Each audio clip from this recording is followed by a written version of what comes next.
The moment Harper Lane's fist connected with nothing but air, she knew she'd made a terrible mistake. In front of 500 employees and rolling cameras, the MMA champion CEO had just challenged a janitor to spar, expecting an easy demonstration of power. But as Colton Hayes effortlessly redirected her attack, sending her sprawling onto the mat in 9 seconds flat, the laughter died. The phones kept recording, and somewhere in that stunned silence, a secret 12 years buried was about to explode into a $10 million fight that would change everything. Stay with me until the end of this incredible story and drop a comment about which city you're watching from. I'd love to see how far this tale travels. The morning had started like any other at Apex Industries headquarters in downtown Manhattan. The October sun filtered through the 40-foot glass atrium, casting geometric shadows across the Italian marble floors that Colton Hayes had been methodically cleaning since 5 a.m. His weathered hands moved the industrial mop in practiced strokes, the rhythm as familiar as breathing. At 38, Colton had perfected the art of being invisible, just another fixture in the corporate landscape, no different from the potted plants or water coolers that dotted each floor. "Dad, you forgot your lunch again." The voice made Colton turn. His 13-year-old son Evan stood in the lobby, school backpack slung over one shoulder, holding up a brown paper bag. The boy's dark hair fell into his eyes that matched his father's exact shade of green, though they hadn't yet learned to hide their emotions the way Colton's had. "You're going to be late for school," Colton said softly, abandoning his mop to walk over. He noticed the tear in Evan's jacket sleeve, mentally calculating if they could afford a new one this month. Probably not until after rent. "It's on my way," Evan shrugged, handing over the bag. "Besides, you need to eat. You're getting too skinny." Colton ruffled his son's hair, a gesture that Evan pretended to hate, but secretly loved. "Get going, soldier. Education first, remember." Yeah, the key to everything I know." Evan gave a mock salute, then hesitated. "Dad, Tommy Chen said his father saw you on TV once. Said you used to be somebody important. Is that true?" The question hung in the air like a held breath. Colton's jaw tightened almost imperceptibly. "The only important thing I've ever been is your father. Now go before Principal Martinez marks you tardy again." Yeah, Evan studied his father's face for a moment longer, searching for something he couldn't quite name, then nodded and jogged toward the exit. Colton watched until his son disappeared around the corner, then returned to his mop and bucket. The past was a luxury he couldn't afford to indulge. By 10 a.m., the atrium had transformed into a hive of activity. Apex Industries was celebrating its record quarterly earnings, and CEO Harper Lane had promised a special demonstration for the staff. Employees gathered in concentric circles around a professional-grade MMA mat that had been installed in the center of the space. The excitement was palpable. Their CEO wasn't just any executive. She was Harper "Hurricane" Lane, former UFC champion, the woman who'd walked away from fighting at her peak to conquer the business world instead. Colton tried to maneuver his cleaning cart around the crowd, but the press of bodies made it impossible. He'd have to wait until the demonstration was over. He found a spot near a marble pillar, partially hidden, but with a clear view of the mat. Old habits died hard. Always know your exits, always watch for threats, even when the only danger was being noticed. Harper Lane emerged from the executive elevator like a warrior entering an arena. At 35, she moved with the fluid confidence of someone who had never met a challenge she couldn't overcome. Her athletic frame was wrapped in a custom-tailored suit that probably cost more than Colton made in 3 months. But when she stepped onto the mat and shed the jacket, revealing a fitted athletic shirt underneath, she transformed. This wasn't Harper Lane, CEO. This was Hurricane Lane, the fighter who'd submitted 12 opponents in a row before retiring undefeated. "Good morning, Apex family," her voice carried without a microphone trained to project over roaring crowds. "As you know, I believe in leading by example. In business as in fighting, we must always be ready for the unexpected. We must never become complacent." The crowd murmured agreement, phones already out and recording. "Today, I want to demonstrate the importance of maintaining your edge no matter how successful you become." Harper's eyes swept the crowd, predatory and calculating. "I need a volunteer. Someone who thinks they can last 30 seconds with me." Nervous laughter rippled through the employees. A few younger men in suits shuffled their feet, caught between the desire to impress the boss and the very real fear of embarrassment.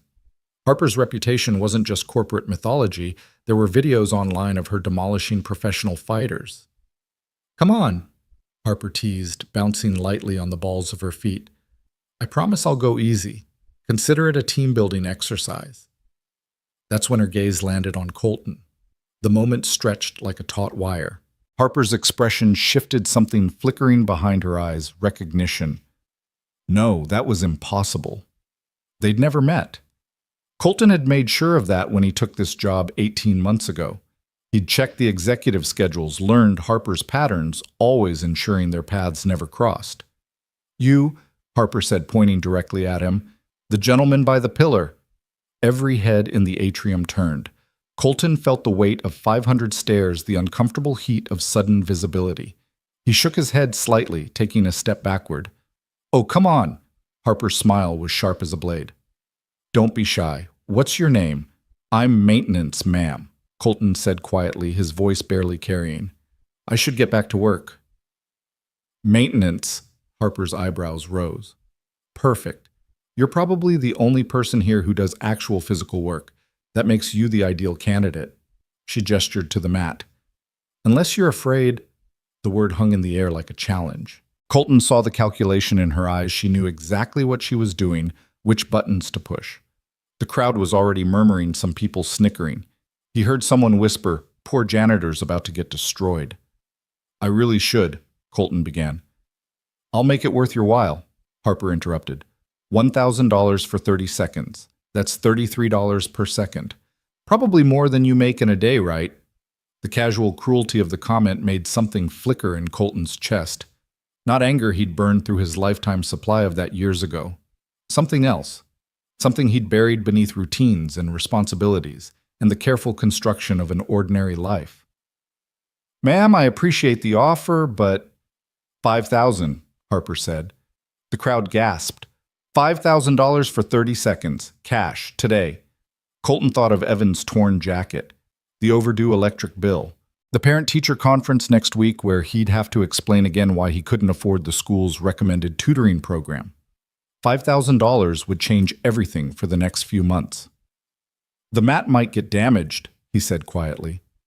"From my work boots." Harper's smile widened. "Then take them off." The crowd parted as Colton moved forward, each step feeling like a countdown to something irreversible.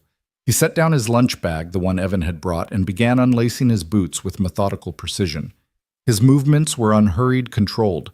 A few people laughed at his mismatched socks, one black, one navy blue. He didn't react. "What's your name?" Harper asked again as he stepped onto the mat. "Colton." "Well, Colton, have you ever been in a fight before?" The question almost made him laugh. Instead, he simply said, "A few." "Good. Then you know the rules. No strikes to the groin, no eye gouging, no biting. Everything else is fair game. If you can last 30 seconds, the money's yours.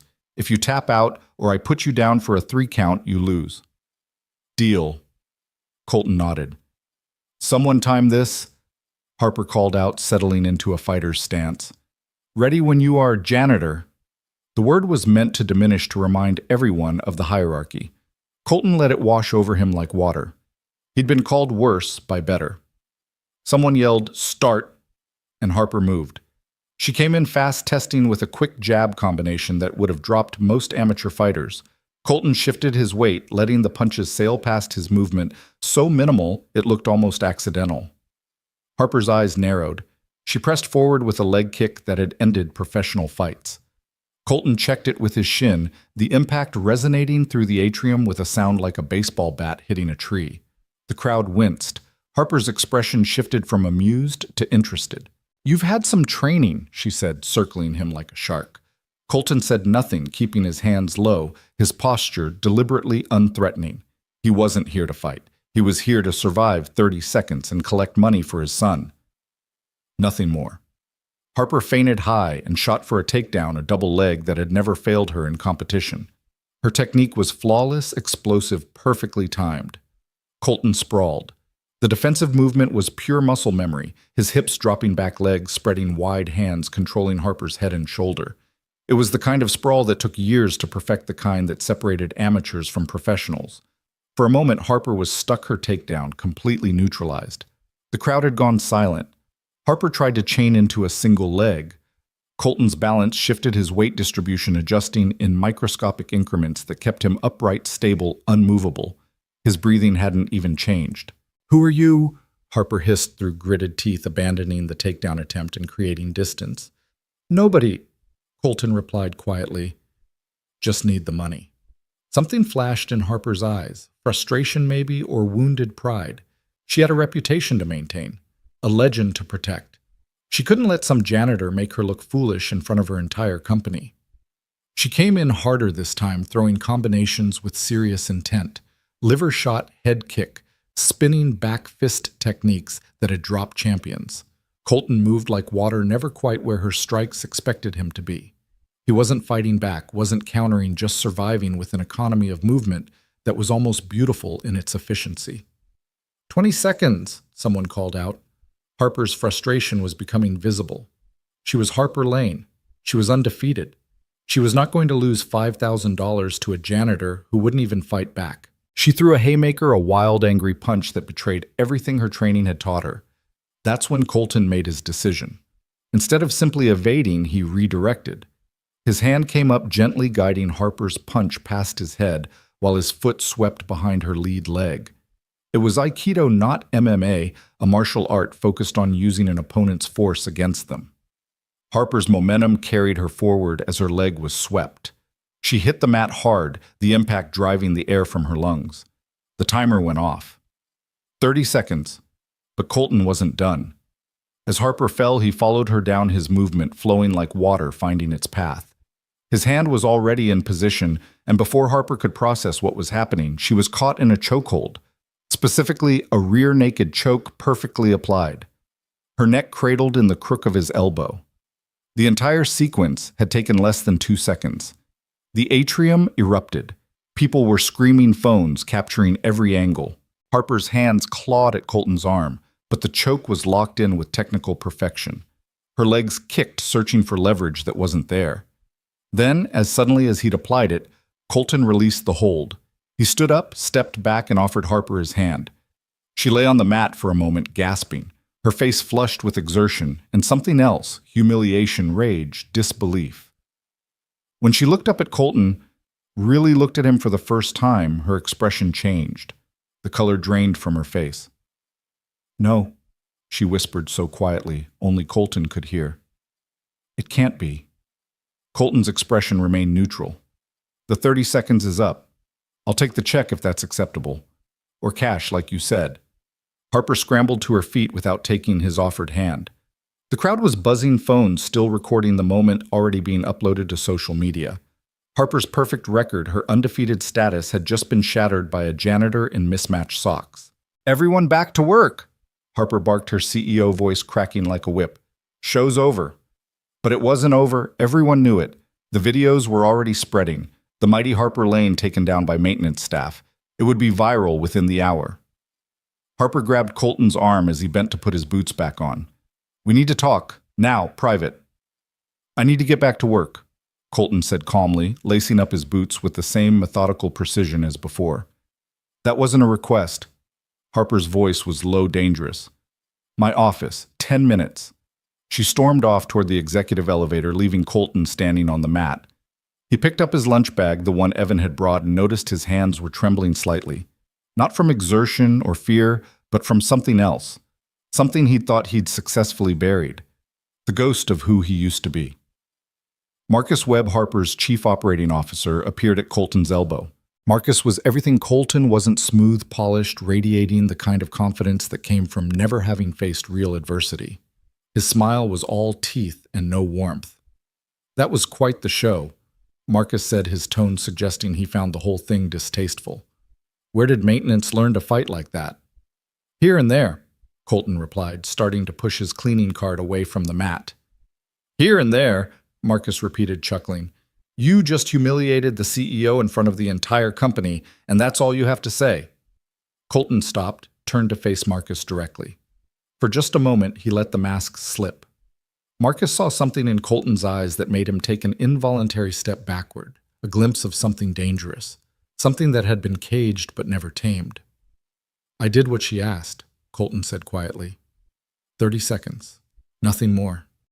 She asked you to last 30 seconds, not to what defend myself when she tried to hurt me. Colton's voice remained level, but there was steel beneath the calm. She's the one who escalated. I just ended it without anyone getting hurt. Marcus's jaw worked like he was chewing on words he wanted to spit out. Finally, he said, "You don't know who you're messing with. Harper Lane doesn't forget, and she doesn't forgive." "Then we have something in common," Colton said, resuming his path with the cleaning cart. He made it 3 steps before Marcus called out, "She knows who you are, doesn't she? That's why she really called you up there." Colton didn't turn around, didn't acknowledge the question. He just kept pushing his cart, the squeaky wheel echoing through the atrium like a countdown to something inevitable. 10 minutes later, Colton stood outside Harper's office on the 40th floor. He'd never been this high in the building before. The executive level was a different world, all glass and chrome and abstract art that probably cost more than he'd make in a lifetime. Harper's assistant, a nervous-looking young man named David, gestured for him to go in. Harper's office was the size of most apartments, with floor-to-ceiling windows offering a panoramic view of Manhattan. She stood with her back to him, still in her workout clothes, an ice pack pressed to her neck where the choke had been applied. "Close the door," she said without turning around. Colton did, then waited. He'd learned long ago that silence was often more powerful than words. 12 years, Harper finally said, turning to face him. 12 fucking years and you show up here in my building cleaning my floors. "I needed a job," Colton said simply. "This one pays well enough and provides health insurance for my son." "Your son," Harper laughed, but there was no humor in it. "Does he know what his father did? Does he know about Jimmy?" The name hit Colton like a physical blow, but he didn't let it show. "My son knows I'm a janitor who loves him. That's all he needs to know." "A janitor?" Harper moved closer, her eyes searching his face.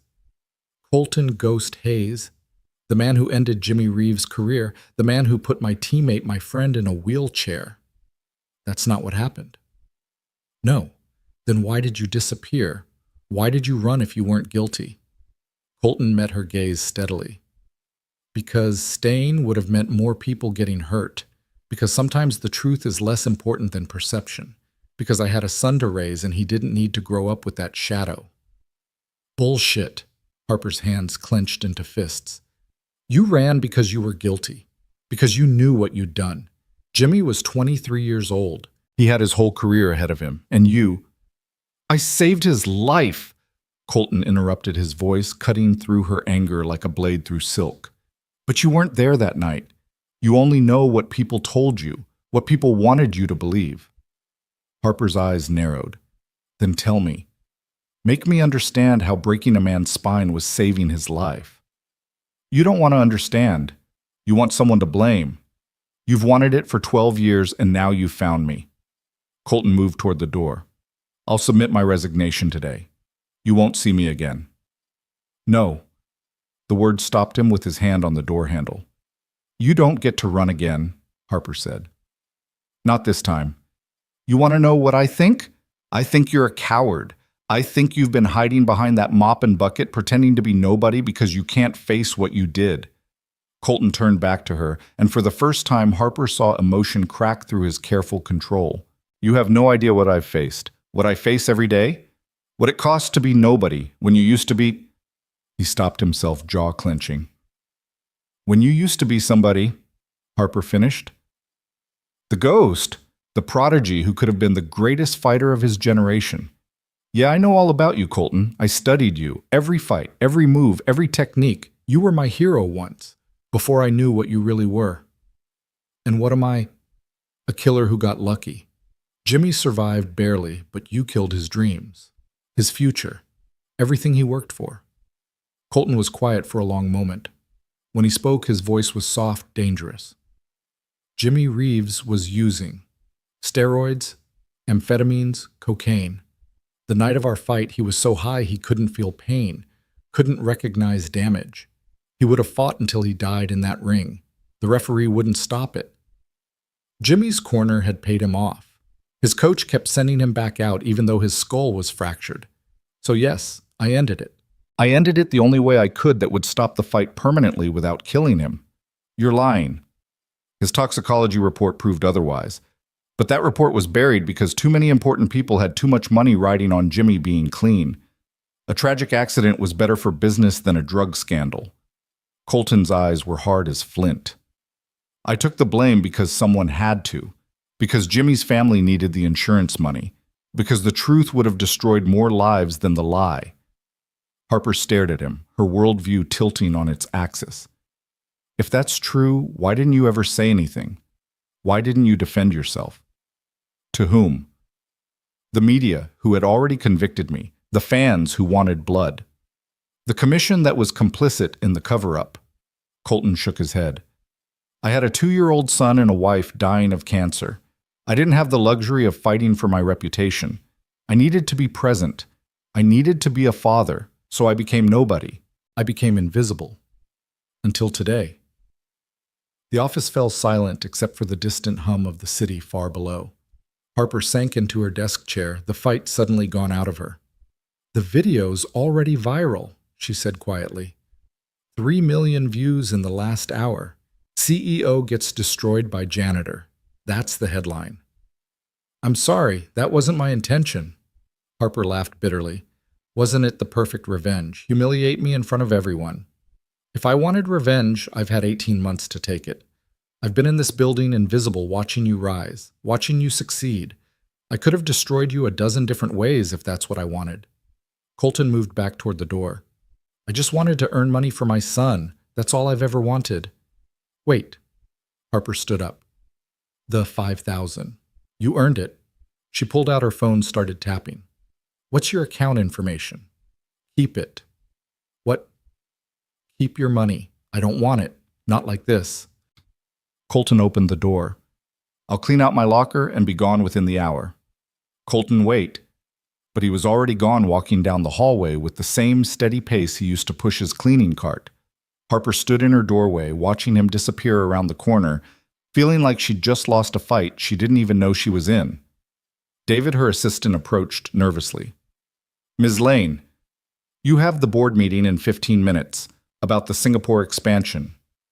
Harper didn't respond. She was looking at her phone at the video that was now approaching 5 million views, but she wasn't watching herself get taken down.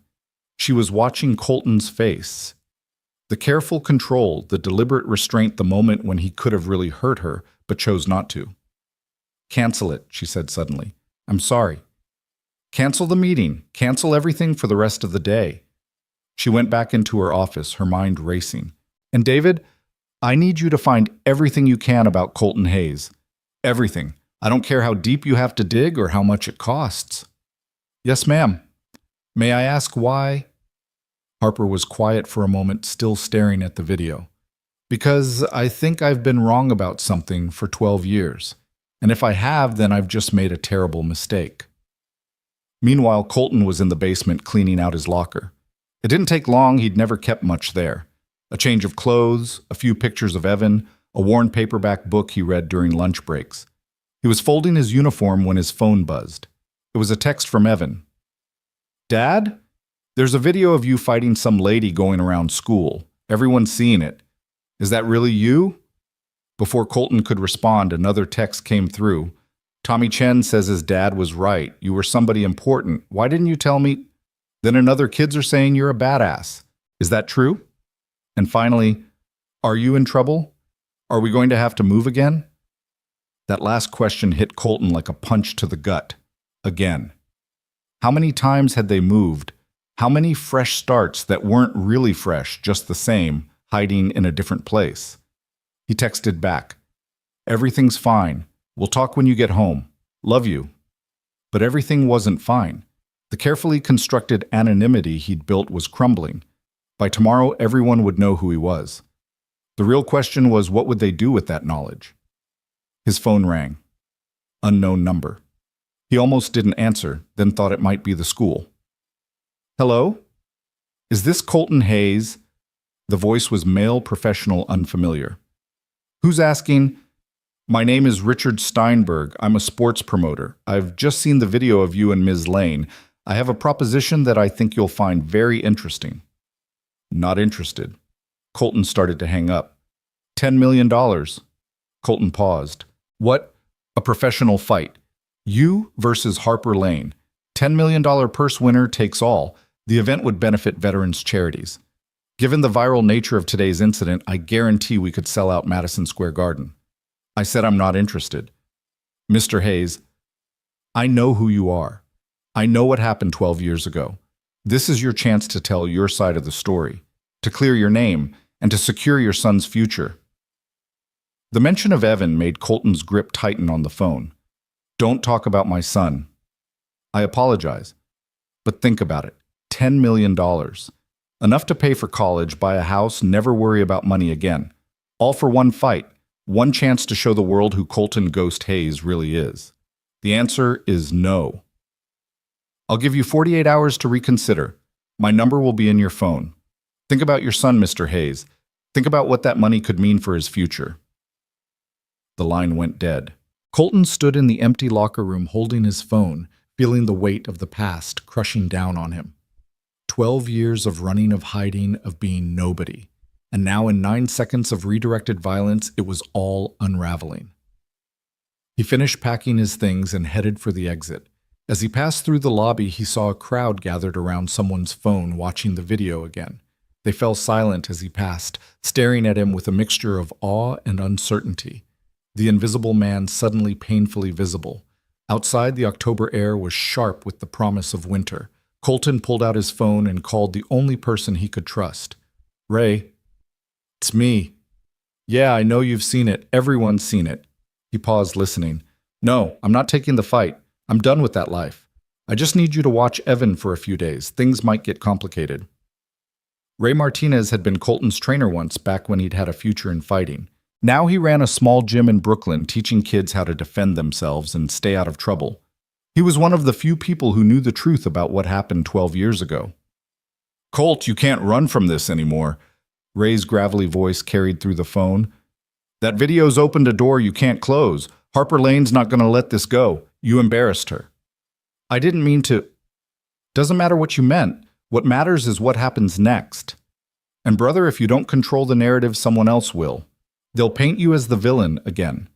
Is that what you want Evan to see? Colton was quiet, watching the city move around him.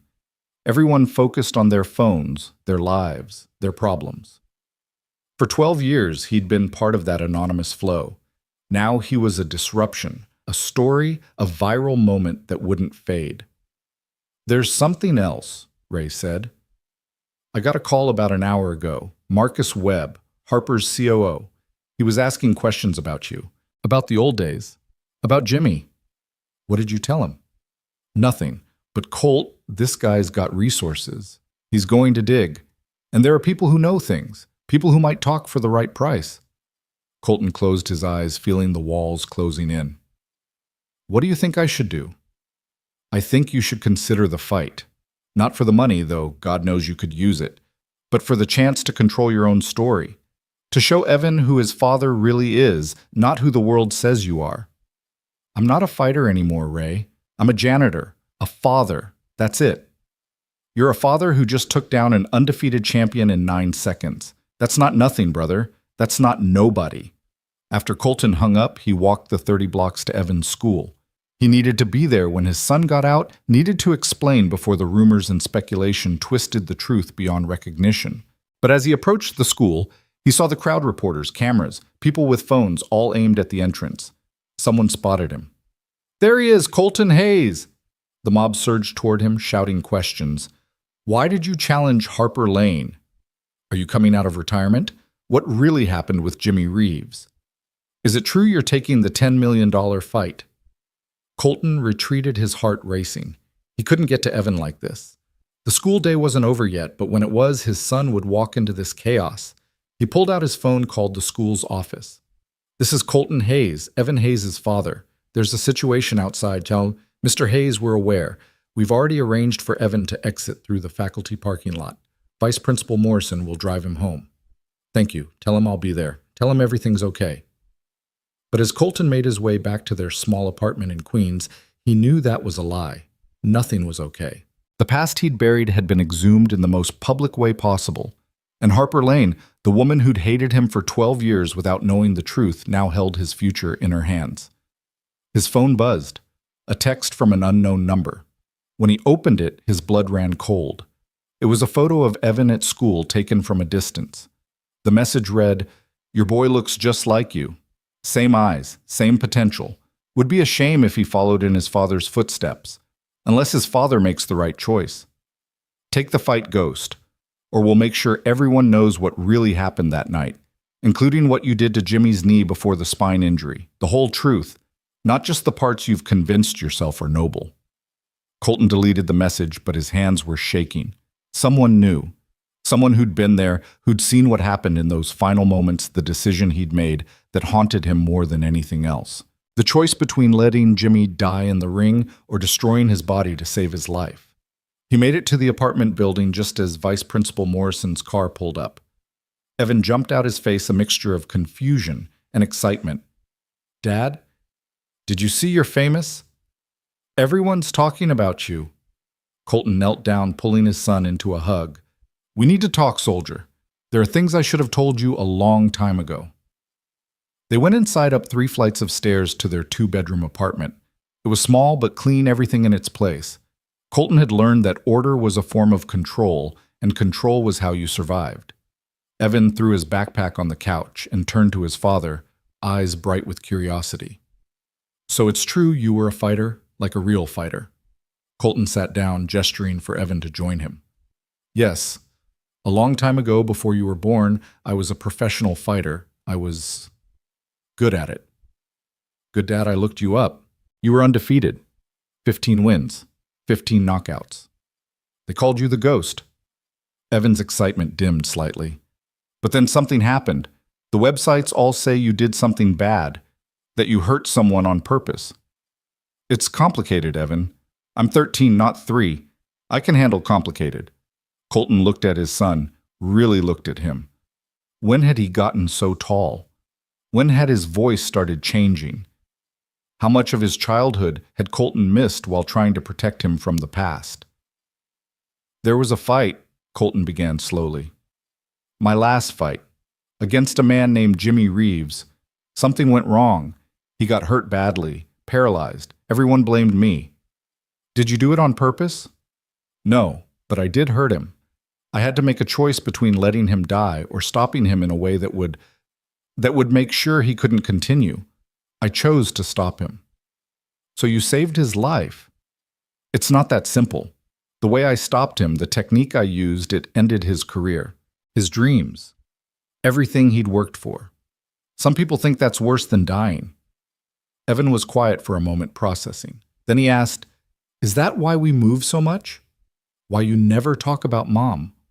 Why you work as a janitor, even though you could probably be a coach or trainer or something?" The questions hit Colton in rapid succession, each one a small wound. "Yes, to all of that. I wanted to give you a normal life, a safe life, away from all of that. But it found us anyway." "Yeah," Colton admitted. "It did." "So what happens now?" Before Colton could answer, there was a knock at the door. They both froze. Nobody ever knocked on their door. Nobody was supposed to know where they lived. Colton moved Evan behind him and approached the door cautiously. "Who is it?" "Mr. Hayes. My name is Sarah Kim. I'm a documentary filmmaker. I'd like to talk to you about telling your story." "Not interested." Colton started to move away from the door. "I have information about that night. Security footage that was supposedly destroyed. It shows what really happened in Jimmy's corner between rounds. It shows his coach injecting him with something." Colton stopped. That footage could change everything. It could prove what he'd been saying for 12 years. "How do I know you're telling the truth?" An envelope slid under the door. Inside was a single photograph, grainy but clear enough. It showed Jimmy's corner, his coach holding a syringe, the referee, looking away, money-changing hands in the background. "This is just one frame," Sarah Kim said through the door. "I have the whole video, but I need your cooperation, your side of the story, the truth." Evan picked up the photo, studied it. "Dad, this could fix everything. You could clear your name." Colton looked at his son, at the hope in his eyes. For 12 years, he'd carried the weight of being the villain in everyone's story. Maybe it was time to tell his own, Give me your card, he said through the door. I'll think about it. A business card slid under. Colton picked it up, noticed the production company was legitimate, well known for serious documentaries. There's something else, Sarah Kim said. Harper Lane's people reached out to me an hour ago. She wants to tell her side of the story too, about today, about the past, about Jimmy. If you don't participate, she'll control the narrative. Again. After she left, Colton and Evan sat in silence. Finally, Evan said, "You should do it. The documentary, the fight, all of it." Evan, "No, Dad, listen. My whole life you've been hiding. We've been hiding. I didn't even know who you really were until today. And you know what? I'm proud of you. Not because you were some great fighter, but because you gave that up to raise me. Because you took the blame to protect people. Because even today when that woman tried to hurt you, you were gentle. You stopped her without really hurting her."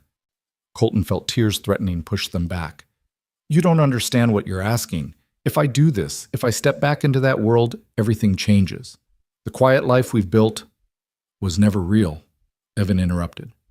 "It was just hiding. And I'm tired of hiding, Dad. I'm tired of being the kid whose father is nobody. I want them to know who you really are. I want to know who you really are." Colton's phone rang. Harper's name on the screen. He answered. "Ms. Lane, we need to meet, tonight. Neutral ground. There's a coffee shop on 42nd and Lex. 1 hour." "I don't think that's a good idea. I know about the threatening text, about the photo of Evan. Marcus sent it. He's got his own agenda, his own secrets from that night. If we don't handle this correctly, we're both going to burn, and your son's going to get caught in the fire." Colton looked at Evan, who was watching him intently. 1 hour. "And Colton, I'm sorry, for today, for everything. I didn't know." "Nobody ever does," he said, and hung up. The coffee shop on 42nd and Lexington was nearly empty when Colton arrived 15 minutes early out of habit. He chose a corner booth with clear sight lines to both exits, ordered black coffee he didn't intend to drink, and waited. The place smelled of burnt espresso and industrial cleaner, reminding him of countless late-night diners where fighters would gather after training, telling stories about glory days that probably never existed the way they remembered them. Harper arrived exactly on time, having traded her athletic wear for jeans and a Yankees cap pulled low. She slid into the booth across from him, and for a moment they just stared at each other, two fighters sizing up an opponent, except neither was sure if they were enemies anymore. "You look different," Harper said finally, "without the janitor uniform." "You look different without 500 employees watching," Colton replied. She almost smiled at that, then caught herself. "I've spent the last 3 hours reading everything I could find about you. The real stuff, not the tabloid garbage. Ray Martinez gave me an earful about what really happened that night. Ray talks too much. Ray cares about you, said you were the most talented fighter he ever trained and the most frustrating, said you could have been champion of the world if you hadn't walked away. Could have been doesn't pay rent or raise children?" Harper pulled out her phone, showed him a screenshot. The video of their encounter now had 27 million views. "This does, though. You're trending worldwide. The ghost returns. That's what they're calling it." "I didn't return. I was just trying to earn $5,000. Which you refused to take." "It didn't feel right. Not after—" Colton trailed off, looking out the window at the river of yellow cabs flowing past. "After you realized I didn't know the truth," Harper finished. "That I'd spent 12 years hating you for something you didn't do. At least not the way I thought you did." She reached into her bag, pulled out a manila envelope thick with documents. "Marcus has been busy. He's compiled everything: police reports, medical records, witness statements. But there are inconsistencies, things that don't add up, like why Jimmy's toxicology report was sealed, why 3 members of the boxing commission resigned the week after your fight, why you never had a hearing. None of that matters now. It matters to your son. I saw his face in some of the crowd footage from outside his school. He looked proud, Colton, proud and confused and a little scared. That's a hell of a burden for a 13-year-old. Colton's jaw tightened. Don't talk about my son. I'm trying to help. Like you helped today, calling me out in front of everyone, making me a spectacle. Harper was quiet for a moment, stirring sugar into her coffee with deliberate slowness. I recognized you the moment I saw you by that pillar. I've known you worked in my building for 3 months. Colton straightened. What? Security flagged you during a routine background check. They brought it to Marcus. Marcus brought it to me. The ghost hiding in plain sight, pushing a mop in my building. She met his eyes. I've walked past you a dozen times, watched you work, waited for you to say something, do something, acknowledge what happened. But you never did. You just kept being invisible. So today was what revenge. Today was supposed to be control. I thought if I could beat you publicly, it would finally close that chapter. Prove that you weren't the monster who destroyed my friend, just a man who could be defeated. She laughed bitterly. Instead, I proved the opposite. The way you moved, the restraint you showed, you could have hurt me badly. But you didn't. You were teaching, not fighting. I wasn't teaching. I was surviving. No, you were teaching. Every movement was a lesson. Use their force against them. Control without cruelty. Victory without vengeance. Harper leaned forward. That's not the philosophy of someone who'd deliberately destroy another fighter. Before Colton could respond, the coffee shop door chimed. Marcus Webb walked in, flanked by two men in expensive suits who had security written all over them. He spotted them immediately, his smile sharp as a blade. Well, well, the fighter and the janitor having coffee like old friends. He invited himself to sit, forcing Harper to slide over. Ms. Lane, the board is concerned about today's incident. The stock price has dropped 3 points. The board can wait, Harper said coldly. Actually, they can't. Marcus pulled out a tablet, showed them a news article. Someone leaked the story about Jimmy Reeves, about the connection between you, him, and our friend here. They're calling for an investigation, saying you staged today's fight for publicity. That's ridiculous. Is it a viral video worth millions in free advertising? A planned rematch worth even more? Marcus's eyes glittered. Unless, of course, Mr. Hayes here agrees to a simple narrative. He attacked you unprovoked. You defended yourself. He's been terminated for workplace violence. Clean Simple protects the company. I'm not lying for you, Colton said quietly. No, not even for this. Marcus produced another tablet. This one showing a video. It was Evan at school, shot from multiple angles. My people have been watching your boy all day. Every class, every interaction. Kids can be so cruel, can't they? Especially when they learn their classmate's father is a killer. Colton's hand shot across the table, grabbing Marcus's wrist before anyone could react. The security men reached for weapons, but Colton's voice cut through the tension like ice. If you go near my son again, if you even think about him, I'll show you what everyone thinks I did to Jimmy. Except with you, it won't be an accident. Marcus tried to pull away, but Colton's grip was iron. You're threatening me in front of witnesses. I'm promising you, Colton said, then released him. Marcus rubbed his wrist. His composure cracked. You just made a mistake, Hayes. I own judges, police commissioners, media outlets. I can destroy you.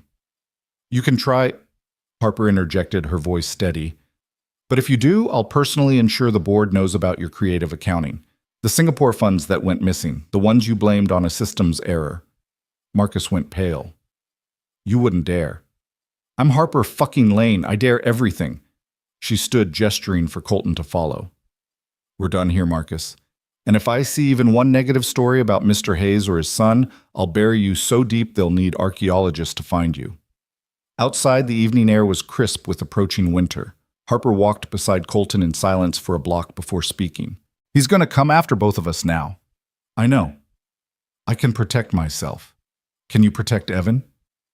Colton thought of his son's face, the pride mixed with confusion. I've been protecting him his whole life. From the truth. That's not the same as protecting him from Marcus Webb and his resources. Harper stopped walking, turned to face him. Take the fight. What? The $10 million fight. But not winner takes all. We split it no matter what. $5 million each. Enough to disappear if we need to or fight back if we choose to. You want to fight me for real? I want to control the narrative, our fight, our rules, our story. We make it about redemption, not revenge. About truth, not spectacle. And we use it to expose what really happened 12 years ago. Colton studied her face, looking for the angle, the trap. Why would you do that? Because I've spent 12 years hating the wrong person. Because Jimmy Reeves is still alive, living in Miami, running a gym, and he sent me a message an hour ago. Want to know what it said? She showed him her phone. The message was brief. Harper stopped digging. Colton saved my life that night. Let it go or we all burn. Jimmy. He's known the truth all along, Colton said, not surprised. And he let you take the blame. Let me hate you. Let everyone destroy you. Harper's voice was thick with anger, but not at Colton anymore. That's what I can't forgive. The cowardice of it. He was 23 and paralyzed. His whole world had ended. Blaming me gave him something to hold on to besides the truth that his own coach, the man he trusted, pumped him full of drugs and sent him to die for money. You're defending him. I'm understanding him. There's a difference. Harper's phone rang. She answered, her face changing as she listened. What do you mean, gone? How can he be gone? She hung up, turned to Colton with panic in her eyes. That was David, my assistant. Marcus has disappeared. Cleared out his office, transferred millions from company accounts, and vanished. He's running, or planning something. Harper's phone buzzed with another call. This time, her face went white. There's been an incident at your son's school. Someone called in a bomb threat. The building's being evacuated. Colton was already running Harper, keeping pace beside him. They covered the 20 blocks to the school in minutes, arriving to find chaos, police cars, fire trucks, parents frantically searching for children. Colton spotted Evan's bright blue backpack in a crowd of students and pushed through. Dad! Evan ran to him, and Colton crushed him in a hug. They said someone called about a bomb. Said it was because of you, because of the fighting thing. It's okay. You're safe. That's all that matters. Mr. Hayes. A police officer approached. We need to ask you some questions. He'll answer them later, Harper said, stepping forward with an authority that made the officer step back. Right now he's taking his son home. And you are a Harper Lane. My company's security team will be coordinating with you on this threat. We believe it's connected to a corporate espionage situation involving Marcus Webb. The officer's expression changed. Everyone knew Harper Lane. Of course, Ms. Lane. But we'll need Mr. Hayes to come to the station tomorrow.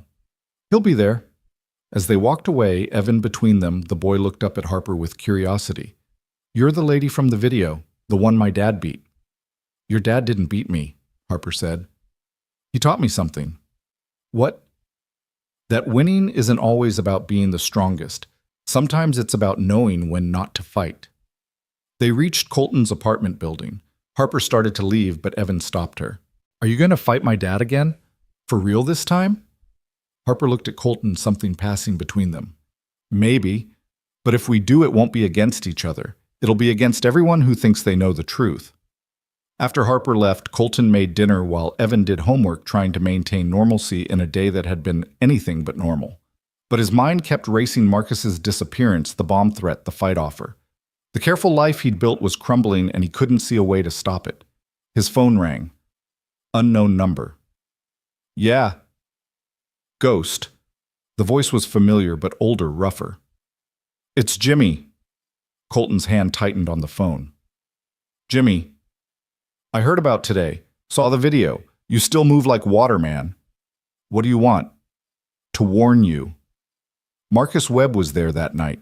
He was working with my coach handling the betting. He's got more to lose than anyone if the truth comes out. I figured as much. There's more. He's got a fighter, some young killer out of Eastern Europe, trained specifically to hurt people, not win matches. Word is he's planning something. A public challenge, maybe. Force you back into the ring on his terms. I'm not fighting anymore, Jimmy. You fought today. That was different. Was it look, Ghost? I know I owe you more than I can ever repay. You could have let me die in that ring. Should have, probably. Instead, you broke my spine to save my life. That's a kind of arithmetic most people can't understand. You let them blame me. Yeah, I did. And I'm sorry for that. But I was young and scared and broken. The story they gave me was easier than the truth. Jimmy paused. But I'm not young anymore. And I'm tired of lying. If you take this fight with Harper, I'll come forward, tell everyone what really happened. Why now? Because I've got a son too, teaches classes at my gym, and he asked me the other day if I knew you if the stories were true. I couldn't look him in the eye and lie anymore. After Jimmy hung up, Colton sat in the dark living room watching the city lights through the window. Evan had fallen asleep on the couch doing homework, and Colton covered him with a blanket, studied his face. So young still, but forced to grow up fast by a father who'd been running from shadows. His phone buzzed with a text from Harper, press conference tomorrow 2 p.m. Apex Industries. We control the narrative or it controls us. Your choice. Colton looked at his sleeping son at the small apartment that had been their shelter at the uniform he'd never wear again. The ghost had been buried for 12 years. Maybe it was time to let him rise. The next morning came too soon. Colton woke to find Evan already dressed making breakfast. I'm coming with you, Evan said before Colton could speak. To school. To the press conference. Mom would have wanted me to support you. The mention of his late wife stopped Colton cold. They rarely talked about Maria, the woman who'd stood by him through the controversy, who'd believed in his innocence even when he doubted himself. Your mother was brave, Colton said carefully. Braver than me. She also knew how to fight. You taught her, didn't you, before she got sick? How did you... I found videos. On an old USB drive. You and Mom training together. She was good. She was better than good. She understood that fighting wasn't about violence. It was about protection. About standing up when standing up was hard. Like now. Yeah, Colton admitted. Like now. They took the subway to Apex Industries, finding a media circus outside the building. Hundreds of reporters, cameras, crowds of people holding signs, some supporting Harper, some supporting Colton, most just there for the spectacle. Mr. Hayes, Mr. Hayes. Reporters surged toward them. Are you taking the fight? Is it true Marcus Webb threatened your son? What really happened with Jimmy Reeves? Colton pulled Evan close, pushed through the crowd. Security guards Harper had sent were waiting, creating a pathway into the building. The press conference was being held in the same atrium where everything had started. The mat was gone, replaced by a small stage with 2 podiums. Harper was already there, looking every inch the CEO in a power suit that probably cost more than most people's cars. You came, she said simply. My son insisted. Harper looked at Evan, and something in her expression softened. You look like your father, but you have your mother's eyes. You knew my mom. I knew of her. She wrote me once after your father disappeared, told me I was wrong about him. I didn't listen. I should have. Before Evan could respond, the lights came on, cameras started rolling. Harper took the podium with the confidence of someone used to commanding attention. Yesterday, a video went viral showing an encounter between myself and one of our maintenance staff, Colton Hayes. That video has been viewed 50 million times and spawned countless questions, rumors, and speculation. Today, we're here to set the record straight. She paused, letting the moment build. Colton Hayes is not just a janitor. He's a former professional fighter who left the sport under controversial circumstances 12 years ago. I called him onto that mat yesterday because I recognized him, because I wanted answers to questions I'd been carrying for over a decade. The crowd murmured, phones recording every word. What I discovered was that I'd been wrong. The man I thought was a villain was actually a hero. The man I thought destroyed my friend actually saved his life. And the story we've all believed for 12 years was a lie designed to protect powerful people who profited from that lie. Ms. Lane, a reporter shouted. Are you saying the Jimmy Reeves incident was covered up? I'm saying that the truth is more complex than what was reported, and that Colton Hayes deserves the chance to tell his side of the story. She stepped back, gesturing for Colton to take the podium. He approached slowly, unused to being the center of attention, feeling the weight of hundreds of eyes and cameras. I'm not good at speeches. He began, his voice quiet but steady. I'm better with actions than words. For 12 years, I've let my actions speak, raising my son, working hard, staying quiet. But silence has a cost, and my son has been paying it. He looked at Evan, who nodded encouragingly.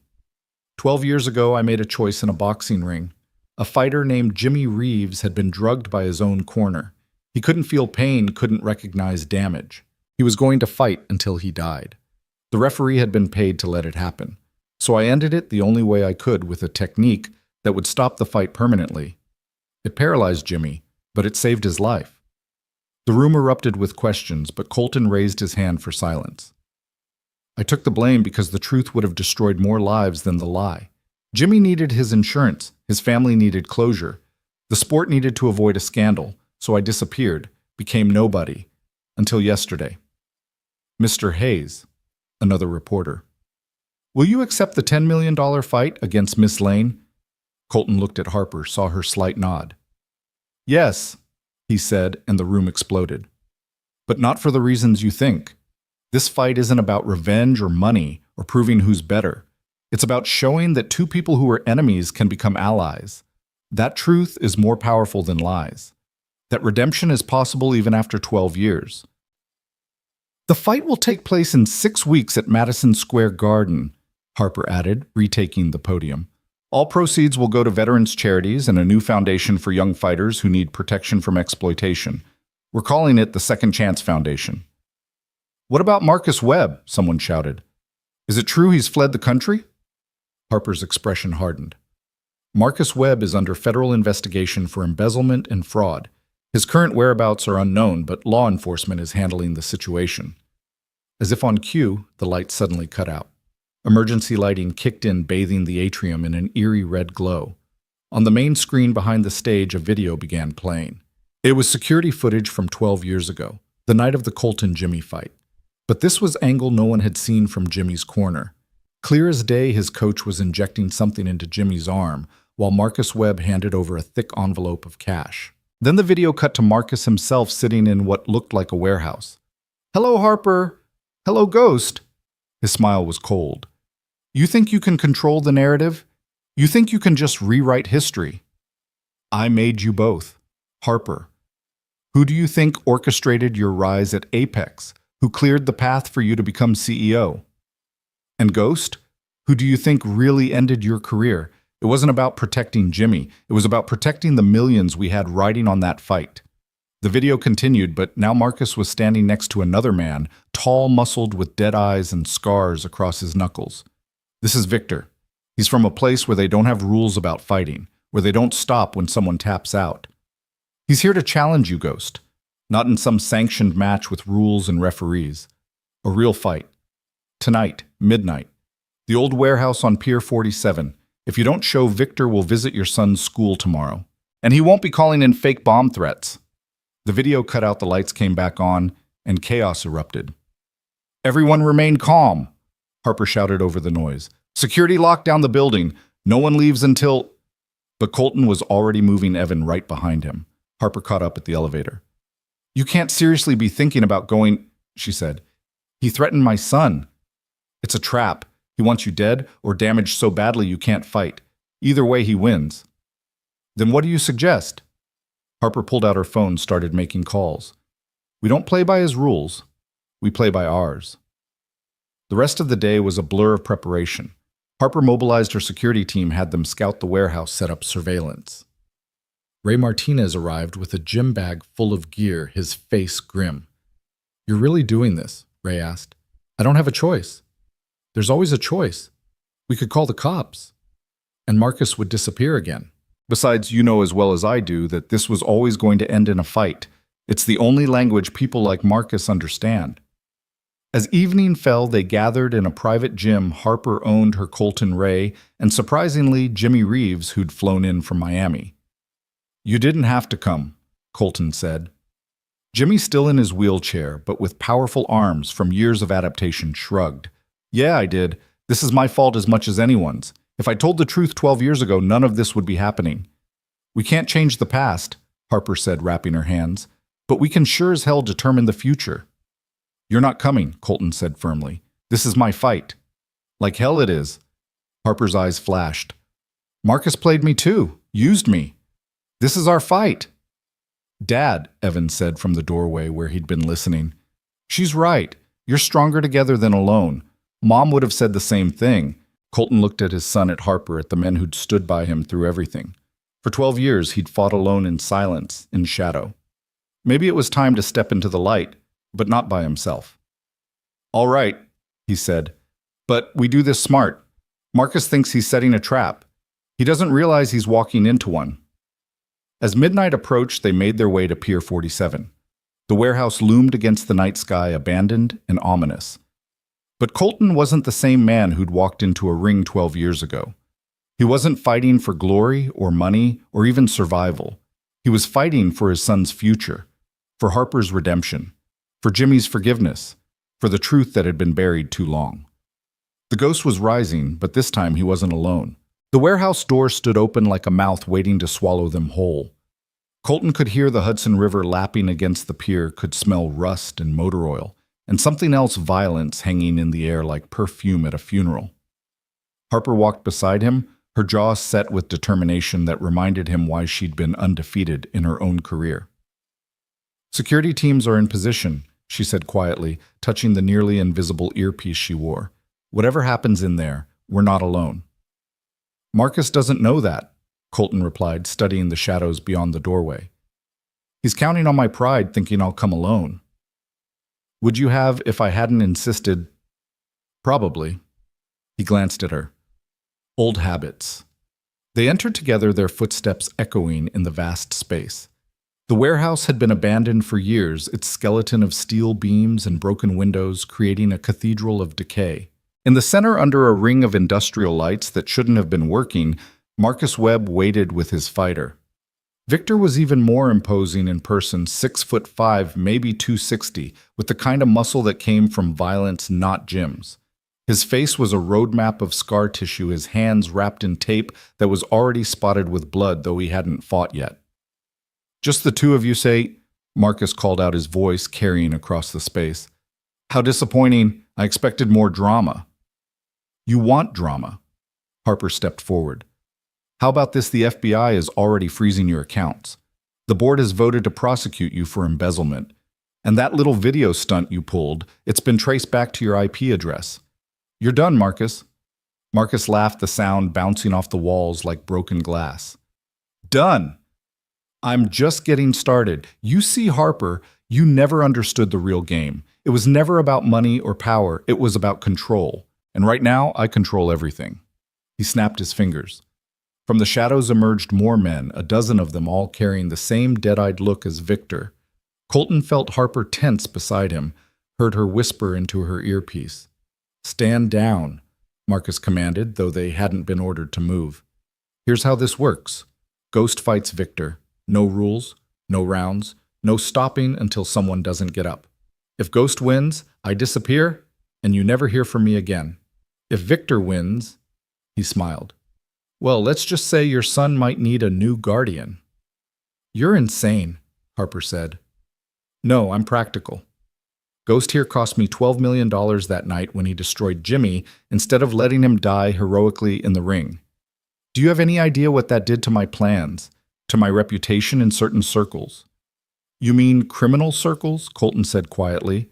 "Call them what you want. They're the people who really run things.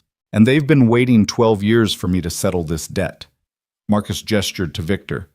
"He's their way of collecting." Victor stepped forward, rolling his shoulders. When he spoke, his accent was thick Eastern European. "You are the Ghost, the one who paralyzed a fighter to save him." He spat on the ground. "Where I come from, we let warriors die with honor." "Where you come from," Colton replied. "Warriors die for other people's money." Victor's eyes flashed with anger. He started to move forward, but Marcus held up a hand. "Not yet. First, I want Ghost to understand the stakes." He pulled out a tablet, showed a live feed. It was Evan's apartment, filmed from outside. "My people are watching. If you try to leave, if your security interferes, if anything happens except the fight. I want to see." "I'll fight," Colton said, already shrugging off his jacket. "No." Harper grabbed his arm. "This is insane. We're calling the police." "And watch my son pay for it." Colton met her eyes. "I've been running for 12 years. Hiding. Maybe Marcus is right about one thing: this needs to end." "It doesn't need to end with you dead. Who says I'm going to die?" For the first time in 12 years, Colton smiled. Really smiled.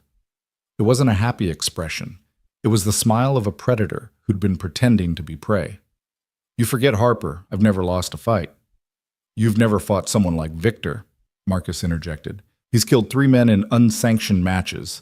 He's not bound by your American rules, your sense of fair play." "Neither am I," Colton said, and something in his voice made even Victor step back slightly. "Not anymore." He moved to the center of the lit area, began stretching with the methodical precision of someone preparing for war. Harper stayed close, her voice urgent. "You don't have to prove anything. Not to me, not to Marcus, not to anyone." "I'm not proving anything," Colton said, testing his range of motion. "I'm protecting my son. There's a difference." What if you lose? Then you take care of Evan. Promise me. Harper's eyes filled with tears she refused to let fall. You're not going to lose. Promise me anyway. I promise. But Colton, she grabbed his face, forced him to look at her. You come back. You fight, you win, and you come back. Because that boy needs his father, and because... She paused, something shifting in her expression. Because I need you to help me run the foundation. The Second Chance Foundation. We're partners now, remember? Before Colton could respond, Victor had moved into the circle, bouncing on his feet despite his size. The other men formed a loose ring around them, a human arena with no escape. Last chance, Ghost, Marcus called out. You can walk away. Leave the city. Leave the country. I'll even give you money to disappear. I tried disappearing, Colton replied, settling into a stance that was different from what he'd shown against Harper, lower, more grounded, ancient. It didn't take. Victor attacked without warning, a rushing bull charge that would have destroyed most fighters. But Colton wasn't there anymore, having shifted just enough to let the bigger man's momentum carry him past. Victor spun through a haymaker that could have decapitated someone. Colton ducked under it, his hand snapping out to strike Victor's ribs. It was a precise hit targeting the floating rib, and Victor grunted the first sign he could feel pain. You're quick for an old man, Victor said, circling more carefully now. You're slow for a killer, Colton replied. Victor's face darkened. He came in again, but this time with more technique, a combination of strikes that showed formal training beneath the brutality.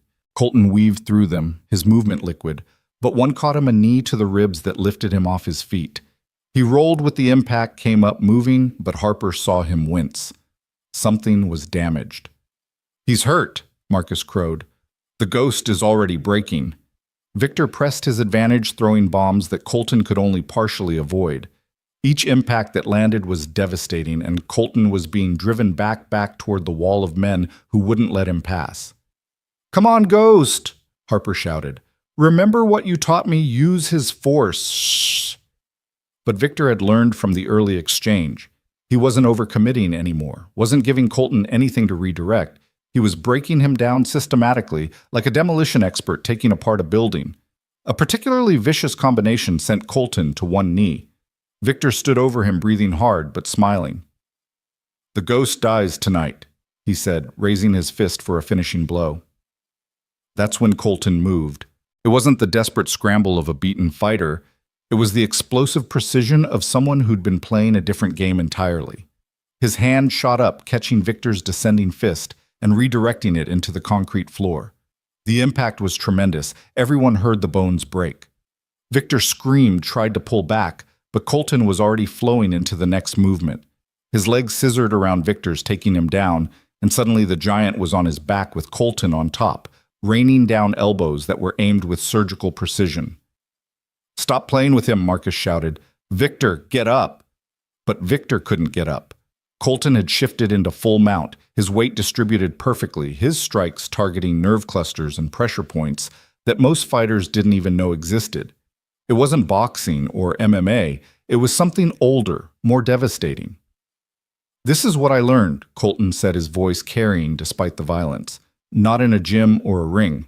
In places where there were no rules, no referees, no mercy. Before I became a fighter, I was something else. Something worse. He grabbed Victor's arm, twisted it into a lock that threatened to tear every ligament. Yield, Colton said quietly. Victor tried to resist, but Colton applied pressure. The arm began to bend in ways arms shouldn't bend. Yield or I break it beyond repair. You'll never fight again. Do it, Marcus screamed. Victor, destroy him. But Victor had felt something in Colton's grip, seen something in his eyes. This wasn't a sport fighter or even a tough guy. This was someone who'd learned violence in places where losing meant dying. I yield, Victor gasped.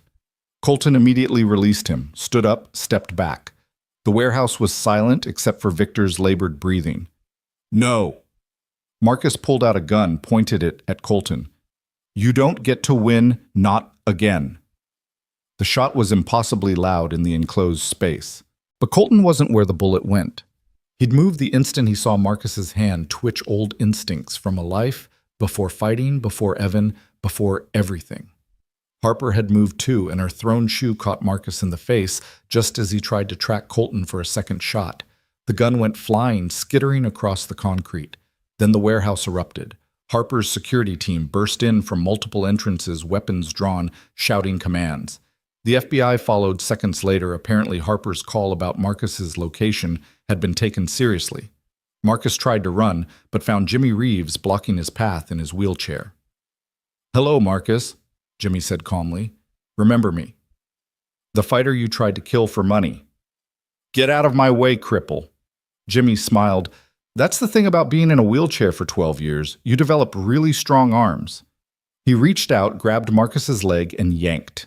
Marcus went down hard, his head hitting the concrete with a sound like a dropped melon. He didn't get back up. As the FBI cuffed an unconscious Marcus and his men, Colton found himself sitting on the floor, exhausted. Harper sat beside him. Her designer suit ruined her hair a mess, looking more beautiful than he'd ever seen her. "You lied," she said. "About what?" "About being just a janitor, about being nobody. That fighting style that wasn't MMA, that wasn't boxing." Colton was quiet for a moment.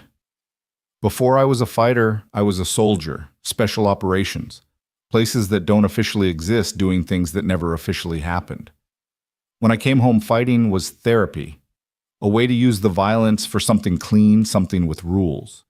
And then Jimmy happened, and I became nobody because nobody was safer than what I used to be." Harper leaned against his shoulder. "You're not nobody. You never were." "Dad?" Evan broke through the police line, ran to his father. Colton caught him, held him tight, felt the boy's tears on his shoulder. "I'm okay," Colton whispered. "Everything's okay. I saw it on the news. They said you were fighting some killer. I thought—" Evan pulled back, looked at his father with eyes that were too old for 13. "I thought I was going to lose you too." "Not a chance, soldier. I made a promise to your mom. I plan to keep it." Ray Martinez approached, shaking his head. "In all my years training fighters, I've never seen anything like that. Where the hell did you learn to fight like that?" "Different life," Colton said simply. "One I thought I'd left behind." "Maybe you can't leave things behind," Harper said. "Maybe you can only transform them into something better." The next 6 weeks passed in a blur of training and media attention. The story of Marcus Webb's arrest, the revealed truth about the Jimmy Reeves fight, and the upcoming bout between Harper and Colton had captured the world's imagination. Not as a grudge match, but as something else, a demonstration of redemption, forgiveness, and the power of truth. They trained together, pushing each other, learning from each other. Harper improved her ground game under Colton's tutelage, while he remembered what it felt like to fight for joy rather than survival.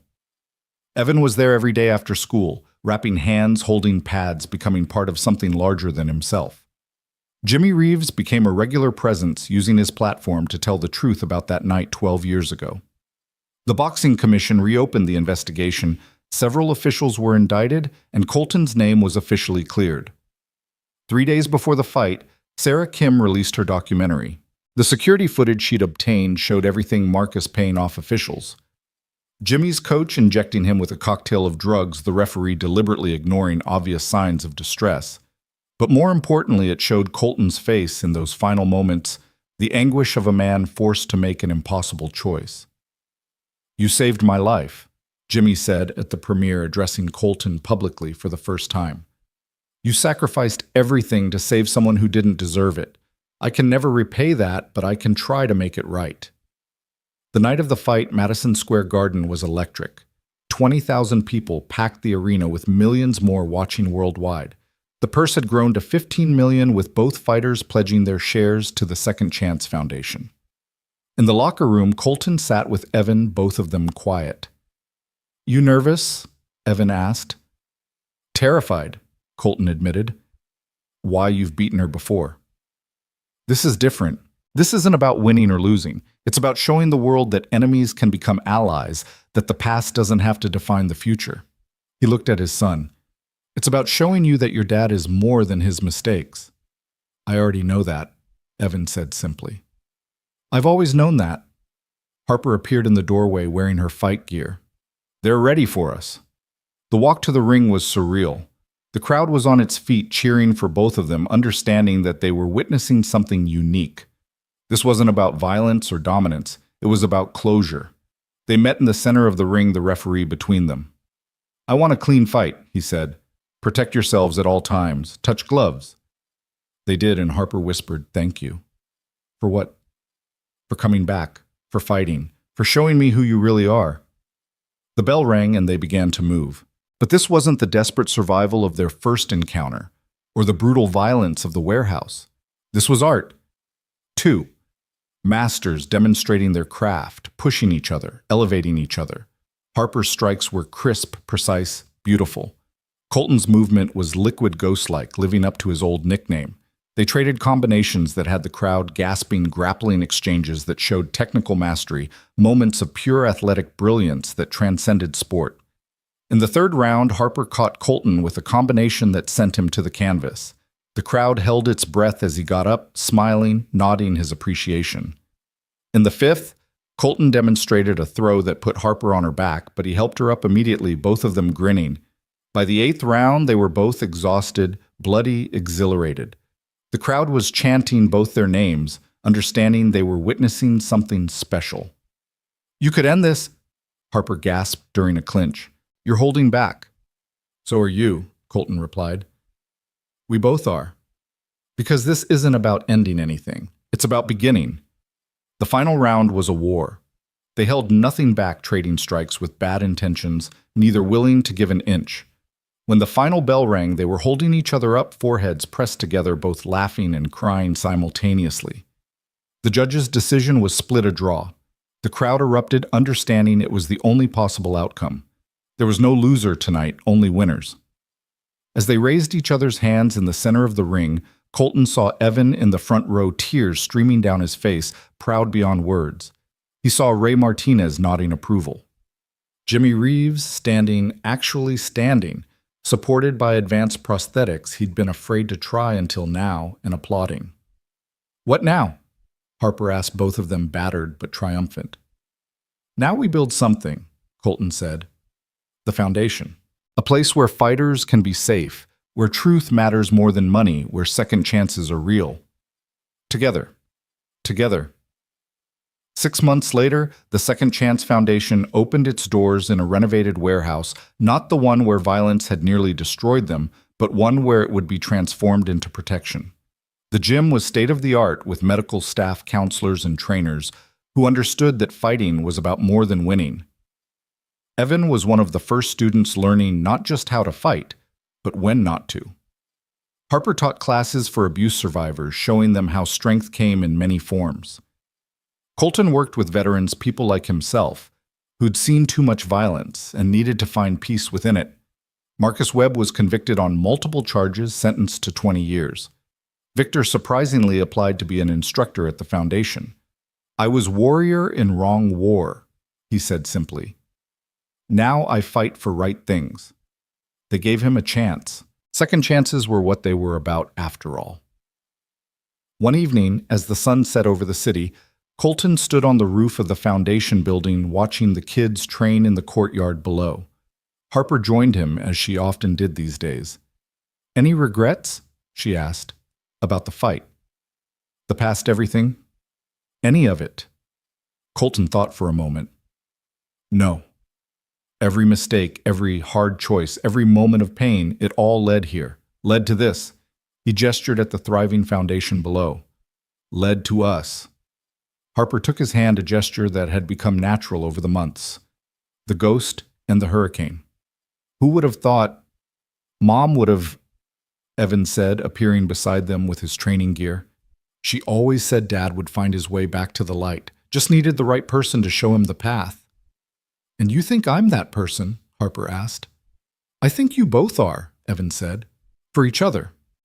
As the three of them stood there watching the sun paint the city gold, Colton realized his son was right. The ghost hadn't been resurrected, he'd been transformed. The man who'd hidden in shadows for 12 years had finally stepped into the light, not alone but surrounded by people who'd fought their way through their own darkness. The warehouse on Pier 47 had been demolished. Marcus's empire had crumbled and the lies of the past had been exposed. But from those ashes, something new had grown, something built on truth, sustained by forgiveness, and strengthened by the understanding that redemption wasn't a destination, it was a daily choice. "Come on," Harper said, pulling them toward the stairs. "Ray's teaching that new combination I want to learn." "The one that nearly knocked me out last week?" Colton asked. "That's the one." "You're going to be the death of me." "Maybe," Harper grinned. But what a way to go. They descended into the gym together, the sounds of training and laughter rising to meet them. The ghost was gone, but Colton Hayes, father, teacher, partner, and fighter, was finally fully alive. The Foundation's success hadn't gone unnoticed. 3 months after the Madison Square Garden fight, Colton stood in Harper's office. She'd insisted he have one adjacent to hers, reading a letter that had arrived by courier. His hands trembled slightly, not from fear, but from recognition of a past he'd thought permanently buried. "What is it?" Harper asked, noticing his sudden stillness. "An invitation," Colton said quietly, "to testify before Congress. The House Committee on Sports Integrity wants to investigate corruption in professional fighting." Harper moved closer, reading over his shoulder. "This is good. You can finally tell the whole truth on record under oath." "It's not that simple." Colton set the letter down, walked to the window overlooking the gym where Evan was sparring with another student. "If I testify, I'll have to talk about everything. Not just the Jimmy Reeves fight, but what came before. My military service. The things I did that led me to fighting in the first place. The things you've never told me about. The things I've never told anyone about, not even Maria." He watched his son below, noting how much the boy had grown in just 6 months, taller, stronger, more confident. Some secrets are meant to stay buried. Harper was quiet for a moment, then said, "Marcus is going to testify too. His lawyer called. He's trying to cut a deal claiming he has information about a larger conspiracy. International fight-fixing, money laundering connections to organized crime. Let me guess, he's painting himself as a small fish who got caught up in something bigger." "Exactly. And he's suggesting you were part of it. That the Jimmy Reeves incident was staged to manipulate betting odds." Colton turned from the window, his expression hard. "He's lying. I know that. You know that. But a congressional committee looking for headlines might not care about the truth as much as the story." Before Colton could respond, Ray Martinez burst through the door, his face flushed with urgency. "We've got a problem," Ray said. "There's a kid downstairs, 16 years old, beaten half to death. Says he knows you, Colt. Says you saved his father's life in Afghanistan." Colton was already moving, Harper following. They found the boy in the Foundation's medical room, their on-staff doctor treating numerous contusions and what looked like defensive wounds. The kid was Middle Eastern thin with eyes that had seen too much. "You're the ghost, boys," the boy said when he saw Colton. "My father showed me pictures. You pulled him out of a burning building in Kandahar, 2009. Colton studied the boy's face, saw familiar features. "Rashid, your father was our translator. Is he dead 3 weeks ago? They said it was a robbery, but it wasn't." The boy winced as the doctor cleaned a particularly deep cut. "The same people who are after me now. They wanted something my father had. Documents. Proof." "Proof of what?" "That American military contractors were selling weapons to insurgents. That fights were being fixed to launder the money. That someone named Marcus Webb was the connection between the military contracts and the fighting world." Harper and Colton exchanged glances. This was bigger than they'd imagined. "Where are these documents?" Harper asked. "Safe. Hidden. My father said if anything happened to him, I should find the ghost. Said you were the only one he trusted." The boy reached into his jacket, pulled out a flash drive. "This is just a sample. The rest is in a safety deposit box. But I need protection. They've already tried to kill me twice." "Who's they?" Colton asked, though he suspected he already knew. "Consortium of military contractors, organized crime sports management companies. My father spent years gathering evidence after he came to America. He wanted to expose them all, but he needed someone with credibility, someone who couldn't be bought or intimidated. Someone who'd already lost everything and had nothing left to lose," Colton said quietly. "No, the boy Amir." He said his name was corrected. "Someone who'd found something worth fighting for again." They set Amir up in a secure room at the foundation, posted Victor as security. The former enforcer had become fiercely protective of the kids they helped. Harper called her lawyers, started building a legal strategy. But Colton knew legal strategies wouldn't be enough. The people Amir was describing didn't operate within the law. That night, as Colton was helping Evan with homework, his son asked, "Is it true what that kid said about you saving his father in Afghanistan? How did you—" "I was listening. I'm getting good at that. Mom used to say I inherited your ability to be invisible when I wanted to be." Colton set down the math textbook. "Yes, it's true. Were there others? People you saved. Some, not enough. Is that why you became a fighter, to save people a different way?" The question was so perceptive, it took Colton's breath away. "Maybe. I never really thought about it like that. Mom did. She left journals. I've been reading them." Evan pulled out a worn notebook, his mother's handwriting visible on the pages. "She wrote about how you needed to fight because you needed to save people, but the only person you couldn't save was yourself." Colton took the journal with trembling hands, recognized Maria's writing immediately. He read the passage Evan had marked, "Colton carries ghosts." Not just the ghosts they call him in the ring, but real ghosts. People he couldn't save, choices he had to make, violence he had to commit in service of something greater. He fights because in the ring the violence has rules, has purpose, has honor.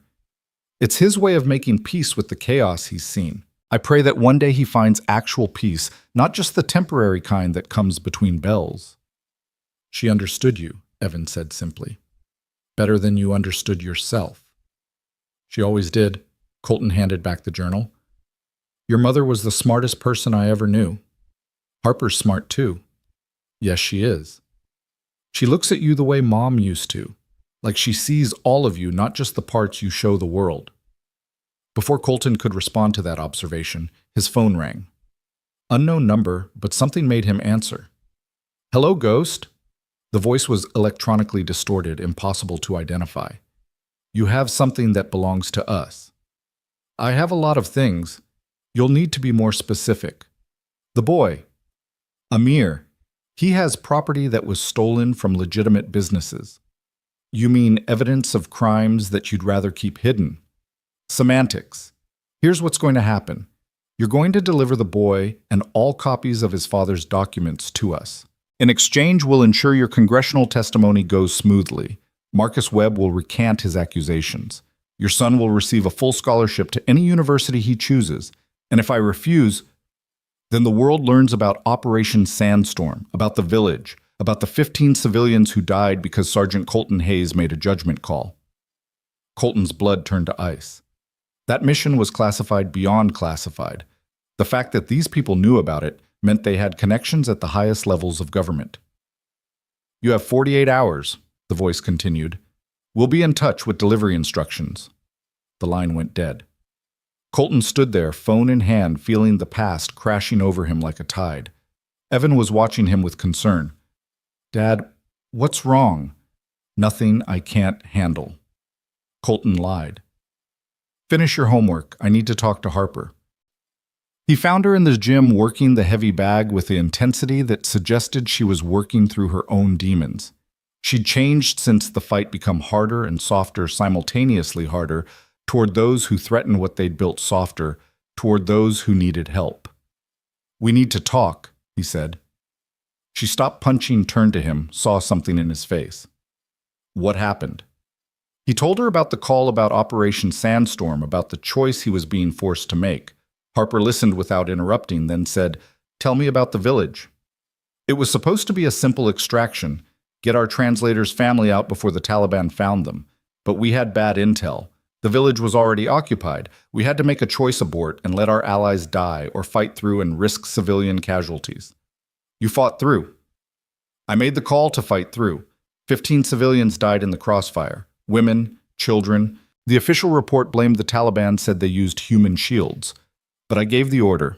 I live with those faces every day." Harper was quiet for a moment, then moved closer, took his face in her hands. "You made an impossible choice in an impossible situation. That's not the same as murder. Tell that to the families of those 15 people. You saved Rashid's family. Amir's father. How many others that night? 43. 43 lives saved, 15 lost. That's arithmetic no one should have to do, but you did it. And now these people want to use it against you. If it comes out, it won't just destroy me. It'll destroy the foundation, everything we've built.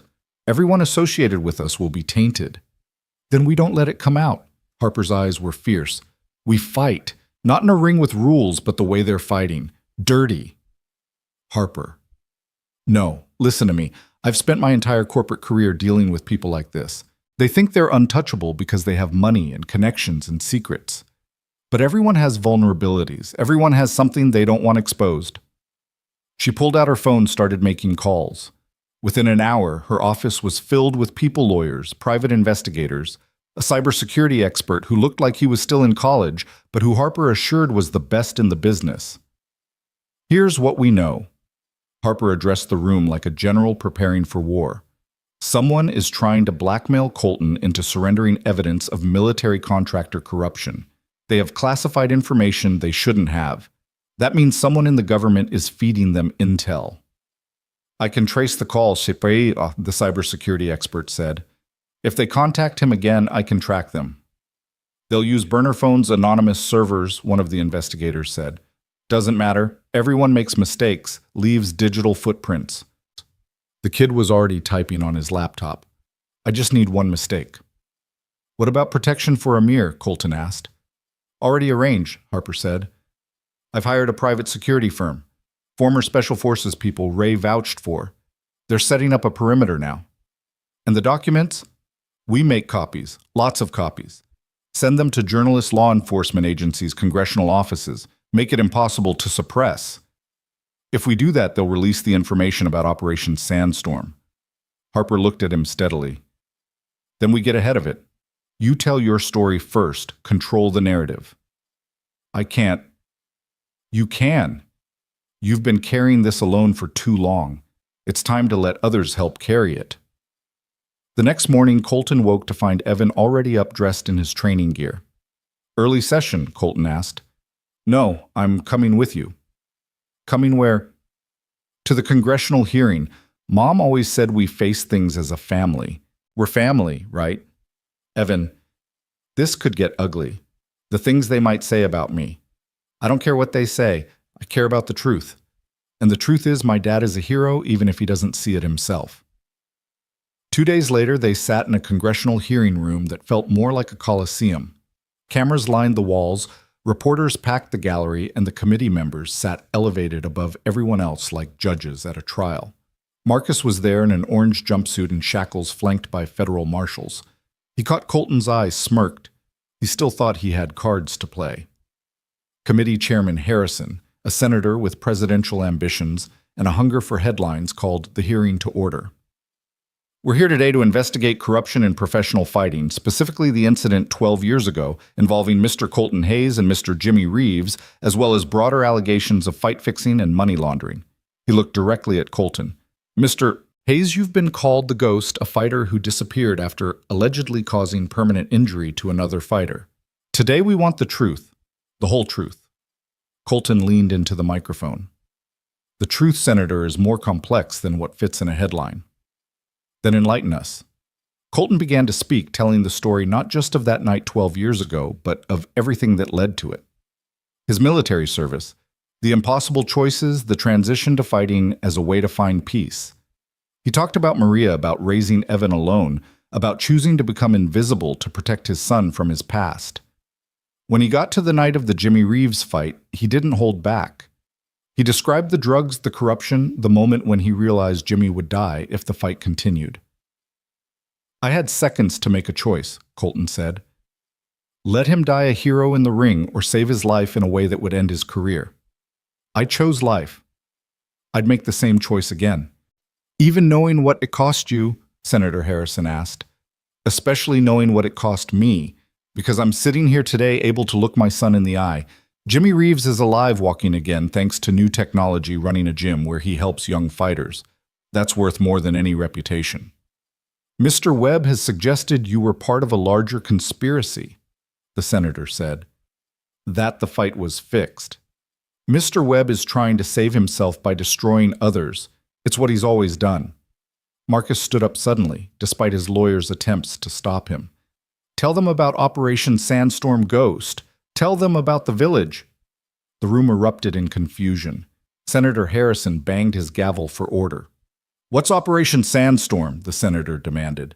This was the moment Colton had dreaded.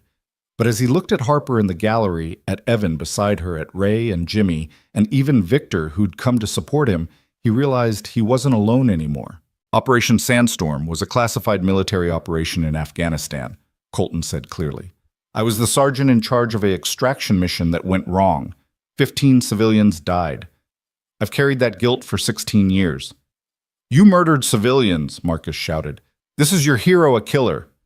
I made a battlefield decision that saved 43 lives at the cost of 15. Colton said, his voice steady despite the pain. It was the hardest choice I've ever made, and I live with it every day, but I don't hide from it anymore. How is this relevant to the fight-fixing investigation? Senator Harrison asked, clearly thrown by this turn. Because the same military contractors involved in covering up Operation Sandstorm were laundering money through professional fighting, Harper said, standing up in the gallery. We have proof. She held up a flash drive. Everything's here. Financial records, communications, names, dates.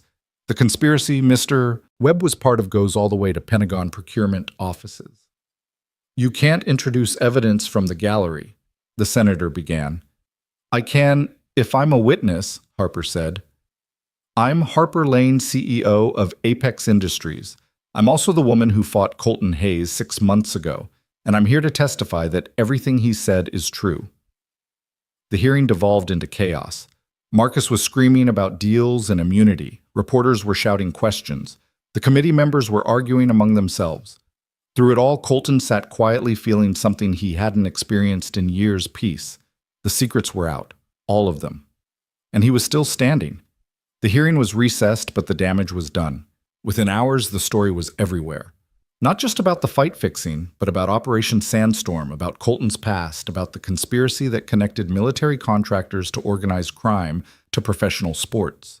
That evening, Colton stood on the roof of the foundation expecting to see his reputation in ruins. Instead, he found something else. Messages of support from veterans who'd faced similar impossible choices. Families of fighters who'd been exploited expressing gratitude for his courage. Even some families from Afghanistan saying they understood the impossible position he'd been in. You did it, Harper said, joining him. You told the truth, and you survived. We survived, Colton corrected. I couldn't have done this alone. No one can do anything meaningful alone. She took his hand. Marcus is finished. He's looking at life in prison. The contractors are under federal investigation. The foundation is receiving more donations than we can process. You won. Did I 15 people are still dead because of my decision? And 43 are alive. And now hundreds of kids will get help through the foundation. Thousands of fighters will be protected from exploitation. That's your legacy, Colton. Not the ghost. Not the violence. The lives you've saved and will continue to save. Evan appeared on the roof carrying his mother's journal. Dad, there's something else Mom wrote. I think you should hear it. He opened to a marked page, began to read. I know Colton thinks he's broken, that the things he's done and seen have damaged him beyond repair. But I see something different. I see a man who breaks himself against the world's sharp edges so others don't have to. That's not broken. That's the definition of whole, someone complete enough to give pieces of themselves to save others. Tears ran down Colton's face as his son continued. I won't live to see him realize this truth about himself. But I know someone will. Someone who's strong enough to stand with him, to fight beside him, to show him that he doesn't have to carry everything alone. When that person comes, I hope Colton is brave enough to let them in. He deserves that kind of love. The kind that doesn't try to fix you, but stands with you while you fix yourself. Evan closed the journal, looked at his father and Harper standing close together. I think Mom would be happy about this, about all of it. You really think so? Colton asked. I know so. She always said you'd find your way back to the light. You just needed time. Evan smiled. And maybe someone to spar with who wouldn't let you win. Harper laughed, the sound bright in the evening air. I never let anyone win. Neither do I, Colton said. Not anymore. A week later, the foundation hosted its first major tournament. Not professional fights for money, but amateur bouts for young fighters who wanted to test themselves in a safe, monitored environment. No gambling, no fixed matches, no exploitation, just pure sport. Colton watched from ringside as Evan competed in his first official match. The boy moved like his father, fluid-controlled, always thinking 3 moves ahead. But he also had his mother's grace, her ability to find beauty even in conflict. He's good, Jimmy said from his wheelchair beside Colton. Really good. He could go pro someday if he wanted. That's his choice to make, Colton replied. All I can do is make sure he has choices. You've done more than that. You've given him a legacy to be proud of. The match ended with Evan victorious, but immediately helping his opponent up, checking if he was okay. The crowd applauded not just the winner, but the sportsmanship. That's what we're building, Harper said, appearing beside them. Fighters who understand that strength isn't about domination. It's about protection. That night after the tournament, after the crowds had gone home and the foundation had grown quiet, Colton found himself in the gym with Harper. They were cleaning up, putting equipment away, comfortable in the domestic rhythm they'd developed. I've been thinking, Harper said, coiling hand wraps, about what comes next. The foundation's doing well. We have funding for the next 5 years at least. I'm not talking about the foundation. She stopped, turned to face him. I'm talking about us. Us. Don't play dumb ghost. We've been dancing around this for months. I see how you look at me. You see how I look at you. Even your 13-year-old son sees it. Harper. I know you love Maria. I know you think you don't deserve to be happy again, but she's gone, Colton, and she wrote in her journal that she wanted you to find someone. She wanted you to be happy. It's not that simple. Why not? Because I'm dangerous. My past. Your past is what makes you who you are, and who you are is the man I've fallen in love with. The words hung in the air between them. I love your strength and your gentleness. I love how you protect everyone but yourself. I love how you teach and how you learn. I love how you've taken every terrible thing that's happened to you and transformed it into something that helps others. Colton stood frozen, unable to speak. Say something, Harper whispered. I don't know how to do this, he admitted. It's been so long since I let anyone in. Then we'll figure it out together. Like we figured out the foundation. Like we figured out how to fight each other without destroying each other. Like we figure out everything together. She moved closer, close enough that he could feel her warmth, smell the faint scent of the gym mixed with her perfume. I'm scared, he admitted. So am I. But isn't that what courage is? Being scared and moving forward anyway. You're quoting my own lessons back to me. I'm a good student. He kissed her, then soft and careful at first, then deeper as years of loneliness and isolation melted away. When they finally pulled apart, both were breathless. So what now? Colton asked. Now we stop hiding, Harper said. Both of us. We stop pretending we're alone in this fight. Evan already told me I should ask you out.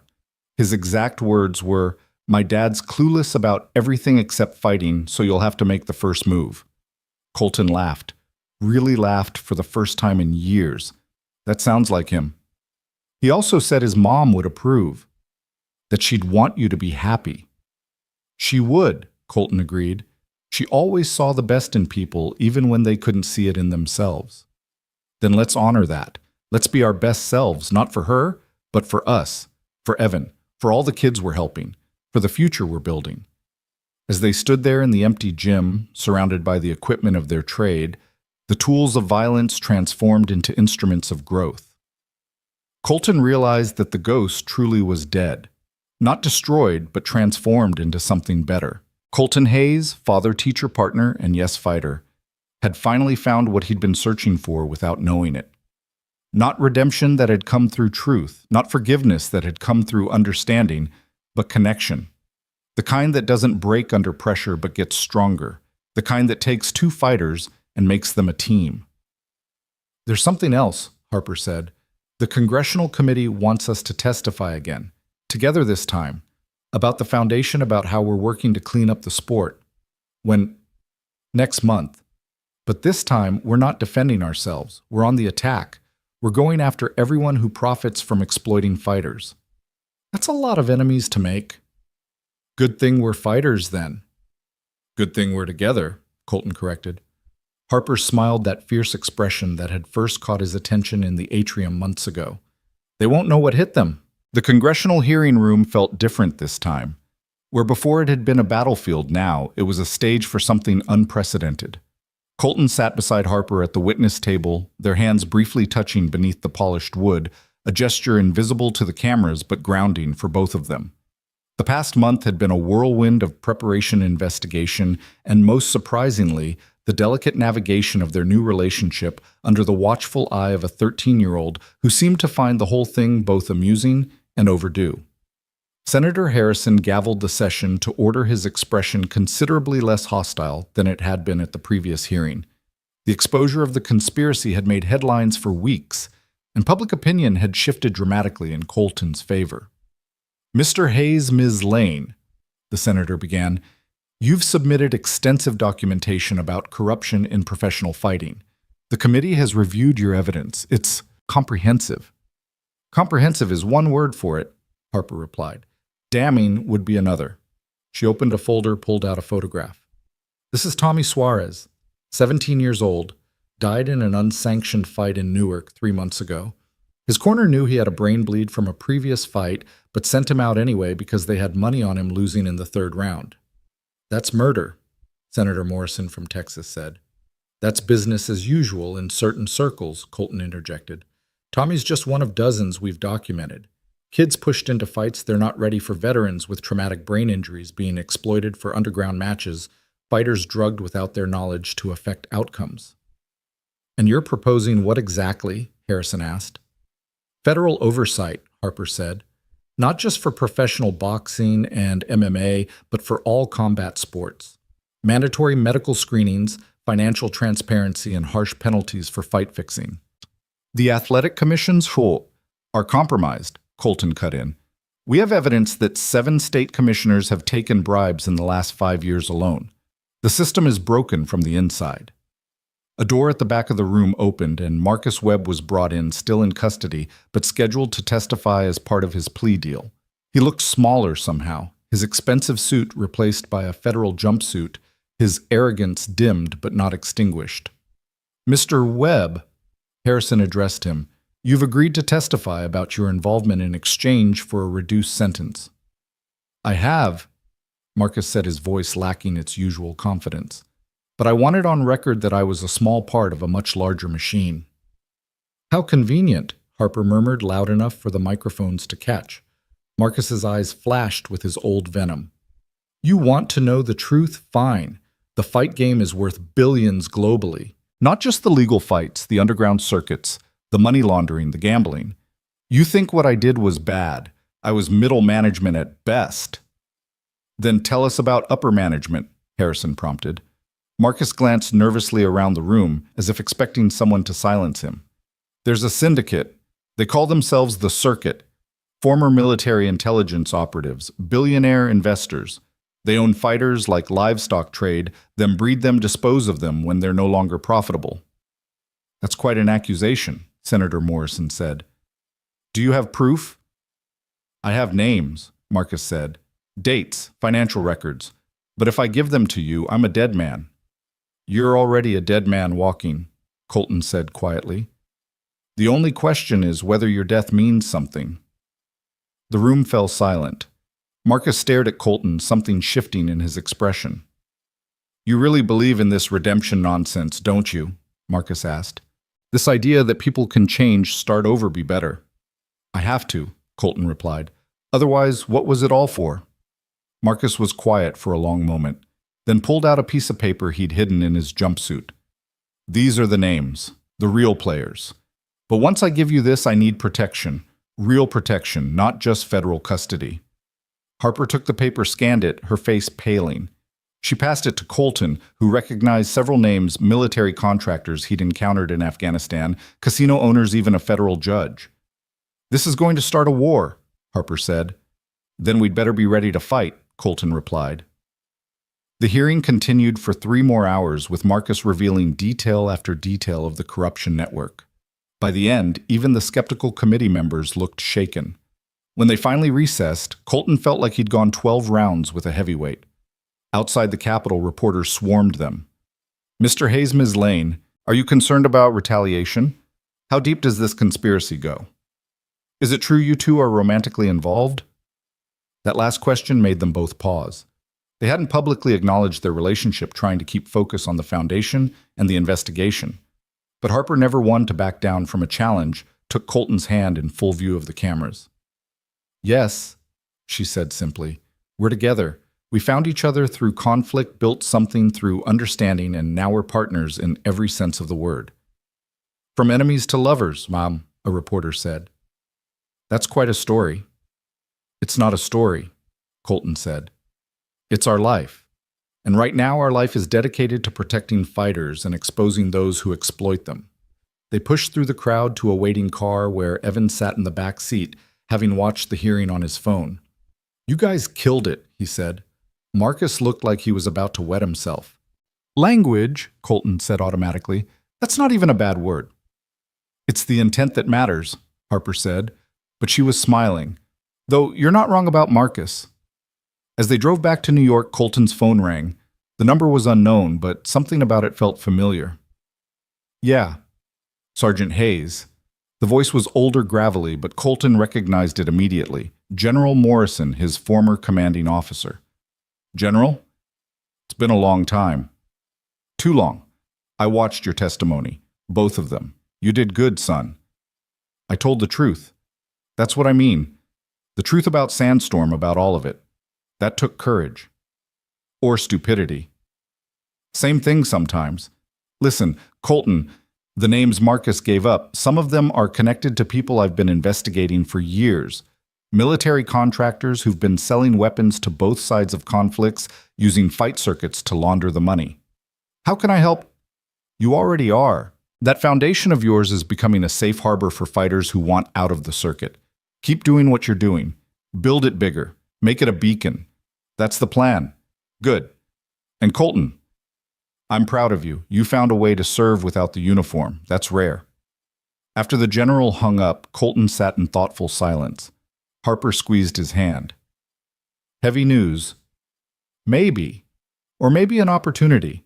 The general wants the foundation to expand, become a national network. We could do that, Harper said, already thinking strategically. Franchise the model. Chicago, Los Angeles, Miami, places where the circuit is strongest. That would put a target on our backs. There's already a target on our backs. Might as well make it worth their while. That night they had dinner at Colton's apartment, a family meal that had become routine over the past month. Harper had gradually started spending more time there, her presence filling spaces that had been empty since Maria's death. She helped Evan with his homework while Colton cooked the domestic scene, so normal it sometimes made him forget the violence that had brought them together. I have news, Evan announced as they ate. I got accepted to the advanced program at school. Full scholarship. That's amazing, Harper said, high-fiving him. When did you find out? Today, while you guys were testifying. They said my essay about Dad was what convinced them. You wrote about me, Colton asked, surprised. About us. Our family. How we're unconventional, but it works. Evan grinned. I may have mentioned that my stepmom-to-be is a CEO and former UFC champion. That probably didn't hurt. Stepmom-to-be. Harper raised an eyebrow, looking at Colton. Is there something you haven't asked me yet? Colton felt heat rise to his face. Evan, we talked about not pressuring. I'm not pressuring. I'm just stating facts. You two are basically married already, just without the paperwork. Kid's got a point, Harper said, her eyes twinkling, though usually there's a proposal involved. Can we talk about this when there aren't 13-year-old ears listening? Colton asked. I'm almost 14, Evan protested.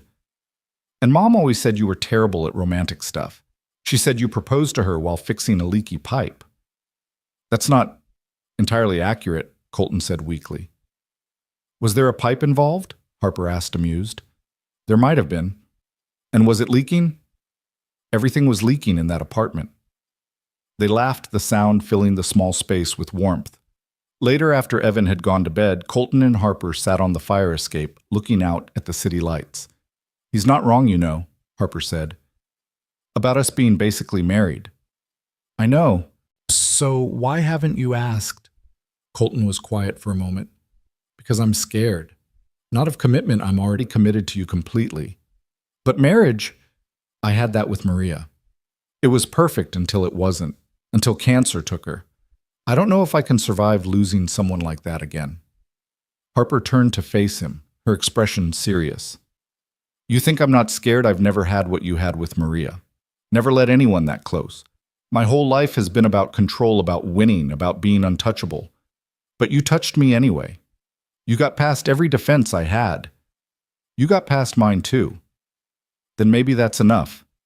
Maybe we don't need guarantees or promises of forever. Maybe we just need right now and tomorrow, and the day after that. One round at a time. Like a fight. Like everything worth doing. Colton stood up, went inside, and came back with something in his hand. It was a simple ring, white gold with a small diamond.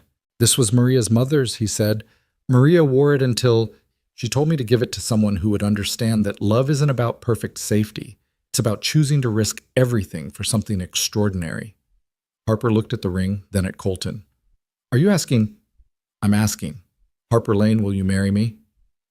Not because we're basically married already. Not because my son is already calling you stepmom, but because you're the only person I want in my corner for whatever fights are coming.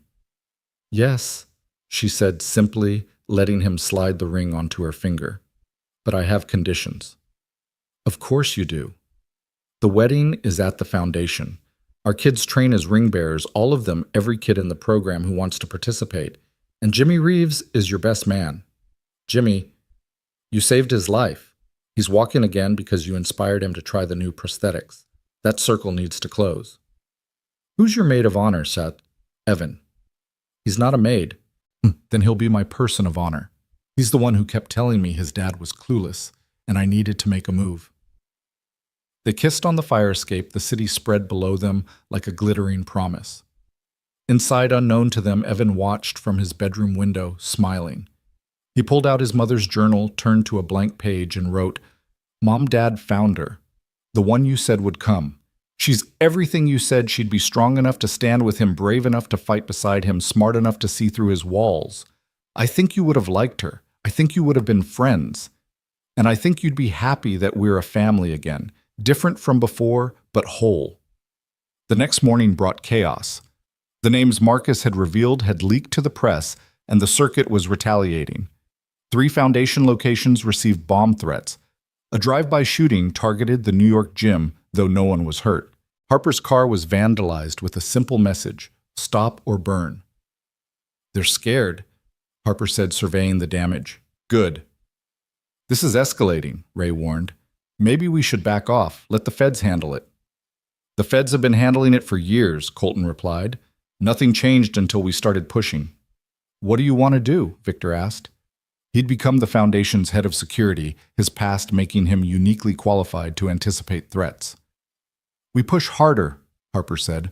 I'm calling a press conference, every major outlet. That's painting a bigger target. That's the point. They want to operate in shadows. We drag them into the light.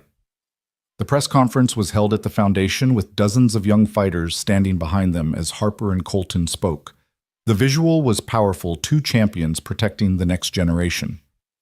The circuit thinks they can intimidate us, Harper said into the microphones. They think violence will make us back down. They're wrong. Every threat they make, every attack they attempt, only proves why our work is necessary. We're not just fighting for better regulations, Colton added. We're fighting for every kid who's been told their only value is in their fists. We're fighting for every veteran who's been exploited because they know how to fight. We're fighting for the soul of combat sports. Mr. Hayes, a reporter called out, aren't you afraid for your family? Colton looked at Harper at Evan, who stood with the other students at the community they'd built. I've been afraid my whole life, he said. Afraid of my past, afraid of being discovered, afraid of letting people down. But fear is just another opponent, and like any opponent, you can either run from it or face it. We're done running. That night, as they increased security at all their locations, an unexpected visitor arrived. Jimmy Reeves, walking on his advanced prosthetics with increasing confidence, brought someone with him, a woman in her 60s, well-dressed, but with the weathered look of someone who'd lived through hardship. Colton, Jimmy said, "This is Margaret Chen. She has something you need to hear." Margaret Chen sat down, pulled out a folder, thick with documents. "My husband was one of the original founders of the circuit.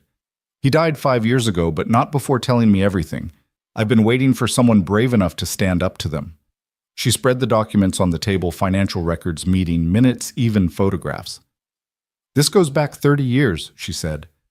"My husband started it as a way to settle disputes between criminal organizations without wars, but it evolved into something monstrous. Fight slavery, essentially. Young men and women owned by syndicates fighting for their owners' profit." "Why come forward now, Sim?" Harper asked. "Because I have terminal cancer. 3 months, maybe 4. I want to die with a clear conscience." She looked at Colton. "And because I remember you. My husband had video of all your fights. He said you were the one that got away, the ghost who disappeared before they could claim you. They were trying to recruit me, own you. There was a bidding war after your 5th professional fight. But then the Jimmy Reeves incident happened and you vanished. My husband was furious, said you cost him millions." "Good," Colton said flatly.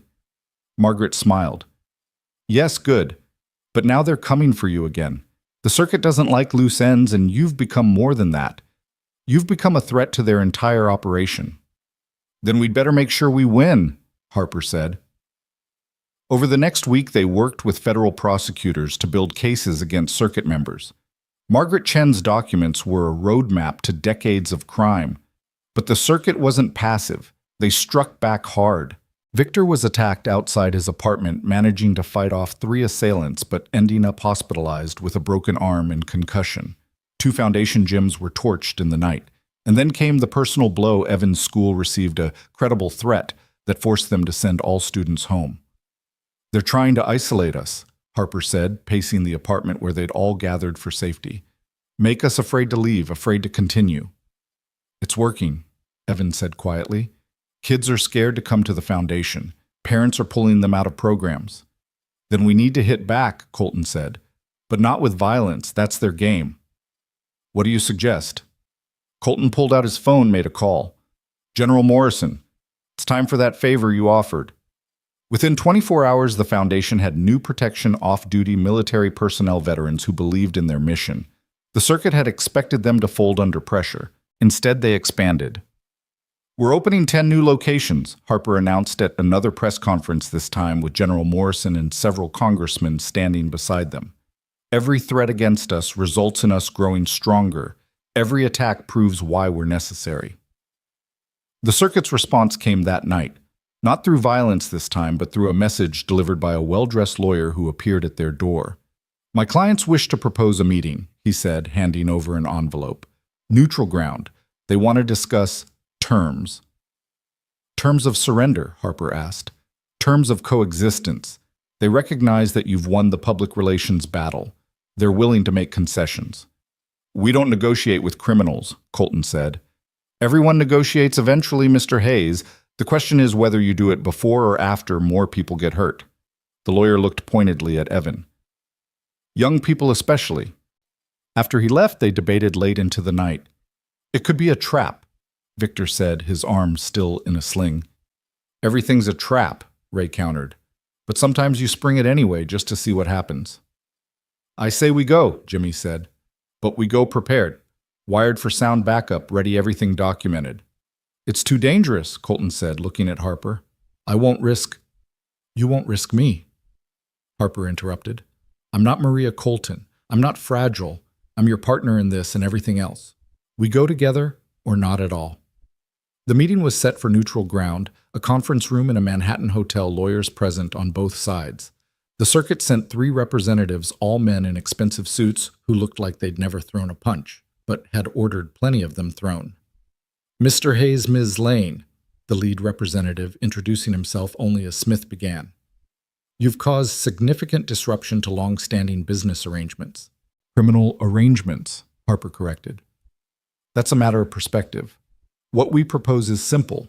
You continue your foundation, your reforms, your crusade for fighter safety. We even support it publicly. In exchange, you stop investigating historical matters. Let the past be the past." "And the fighters you own?" Colton asked. "We transitioned to legitimate management contracts over 5 years. Everyone goes legal above board. You get what you want, fighter protection. We get what we want, continued profit, albeit reduced." "What about the people you've killed?" Colton's voice was ice. "Tommy Suarez and dozens of others. Regrettable losses in a dangerous sport. But going forward with your oversight, such incidents would cease." Harper leaned forward. "You're asking us to let you walk away from murder. We're offering you victory without war. Take the win, Ms. Lane. It's more than most reformers ever achieve." They were silent for a moment. Then Colton stood up. "No. No deals, no compromise, no coexistence with murderers and slavers." He looked at each of them in turn. "You're done. Maybe not today, maybe not tomorrow, but soon. Every document Margaret Chen gave us is being copied and distributed. Every crime you've committed is being investigated. Every fighter you've exploited is being offered sanctuary." "You're making a mistake," Smith said, his veneer of civility cracking. "We have resources you can't imagine, power you can't fight." "Maybe," Harper said, standing beside Colton, "but we have something you don't." "And what's that?" "Nothing left to lose and everything to fight for." They walked out together knowing they'd just declared war on an enemy that had operated with impunity for decades. But as they emerged onto the street, they found something unexpected. Hundreds of fighters, young and old, standing in silent support. Word had spread about the meeting, and the fighting community had come to show they stood with the Foundation. "You see that?" Harper said, taking Colton's hand. "That's an army." "That's a family," Colton corrected. That night, as they prepared for whatever retaliation might come, Evan found them in the gym working the bags side by side. "I'm proud of you," he said simply. "Both of you. Mom would be too." "You think we did the right thing?" Colton asked. "Refusing their deal." "I think you did the only thing you could and still be who you are," Evan replied. "Heroes don't compromise with villains, they beat them." "This isn't a comic book, son. The villains here have real power." "So do you. You have each other. You have all of us." He gestured to the gym full of fighters training, preparing. "And you have the truth. Mom always said the truth was the strongest weapon if you're brave enough to use it." 3 days later, the circuit made their move. But it wasn't what anyone expected. Instead of violence, they used the legal system. Lawsuits were filed against the Foundation claiming defamation, interference with business, even assault from the warehouse incident. Harper's corporate position was challenged by shareholders who'd been influenced or bought. Colton found himself under investigation for his military service classified operations, suddenly under scrutiny. "They're trying to bury us in paper instead of bodies," Harper said, surrounded by legal documents. "It might work," their lawyer admitted. "These cases could take years to resolve, drain your resources, destroy your credibility." "Then we need to change the game," Colton said. He looked at Harper. "Remember what you said about controlling the narrative. What are you thinking? Something dramatic, something they won't expect, something that makes their lawsuits irrelevant." He pulled out his phone, made a call. "Sarah, it's Colton Hayes. That documentary you wanted to expand? How quickly can you get a crew here?" Within hours, Sarah Kim and her team were at the Foundation cameras rolling. But this wasn't just about Colton's story anymore. It was about the circuit, the corruption, the systematic exploitation of fighters spanning decades. "We're going live," Sarah said, "streaming everything as we film it. No editing, no chance for them to suppress it." Fighters began arriving one by one, telling their stories on camera. Men and women who'd been owned, traded, forced to fight injured or drugged. Parents of fighters who'd died in rigged matches. Officials who'd been threatened into compliance. The stream went viral within minutes.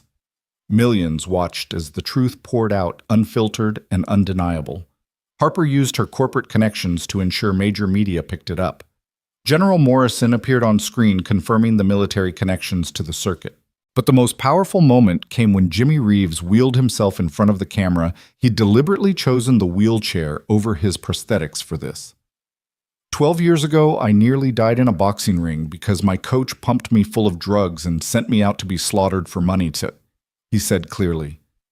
The only reason I'm alive is because Colton Hayes chose to save my life in the only way he could, knowing it would destroy his career. He's been paying for my survival ever since.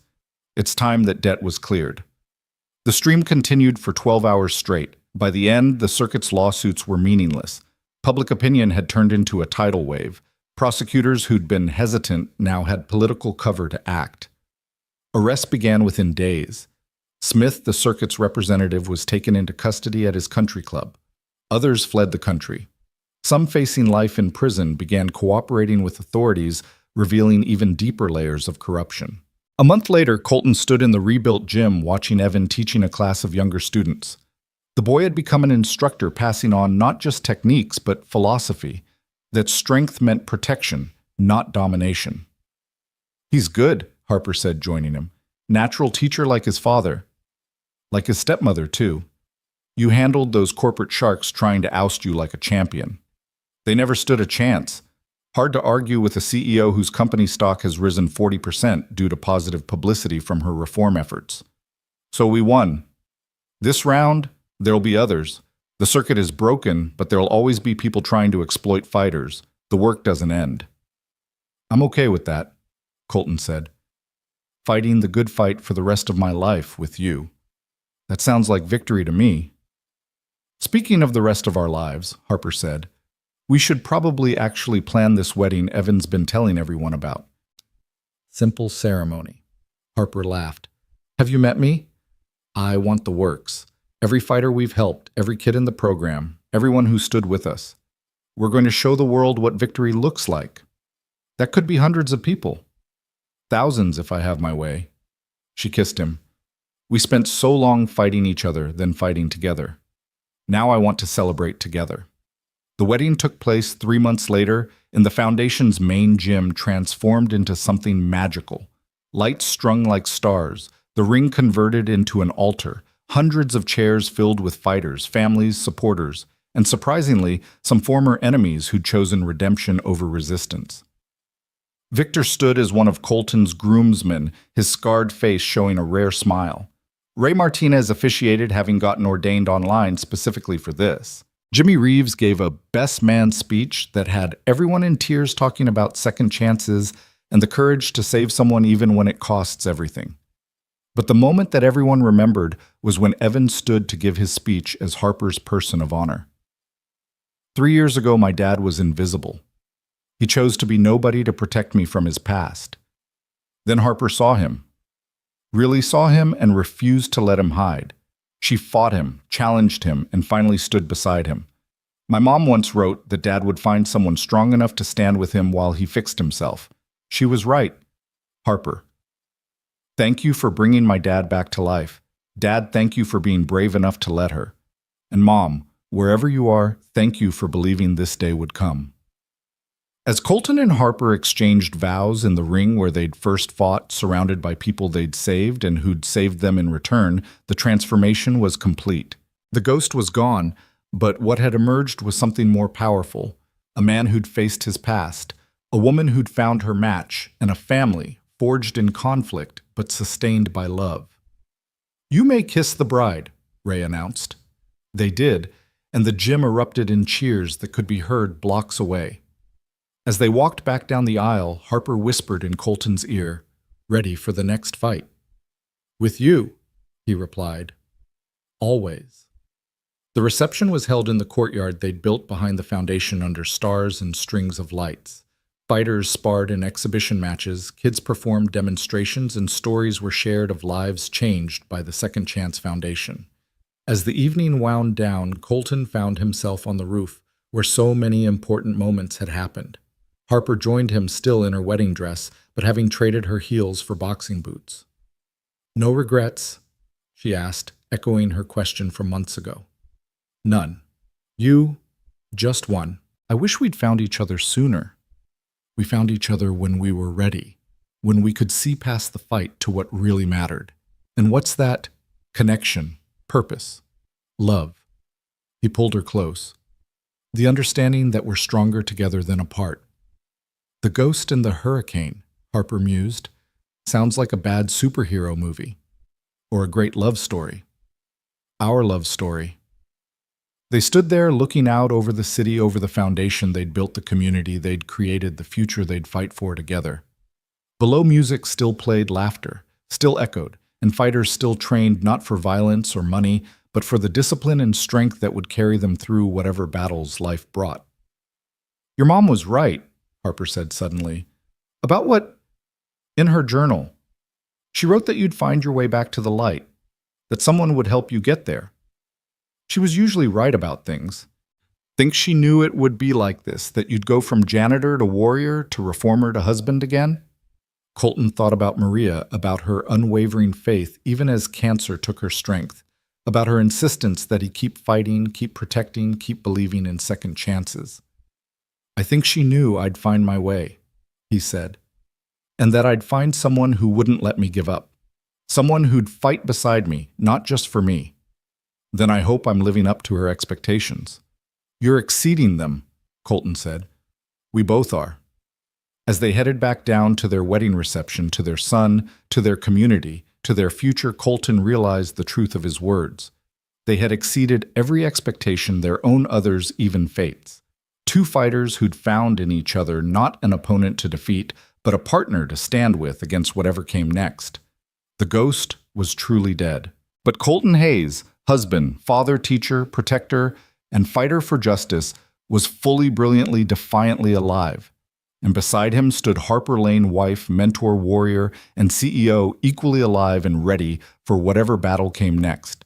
Together they descended back into the light and laughter, into the family they'd built from conflict and redemption, ready to face tomorrow's fights with today's hard-won peace. The foundation stood strong beneath them, a testament to the power of second chances, and the truth that sometimes the best partners are the ones who start as opponents because they know each other's strengths and weaknesses and choose to stand together anyway. The music played on, fighters danced where they once would have fought, and in the center of it all, a 13-year-old boy watched his father and new stepmother lead their community in celebration. Knowing that his mother's last wish had been fulfilled, his father had found his way back to the light, and he hadn't traveled alone.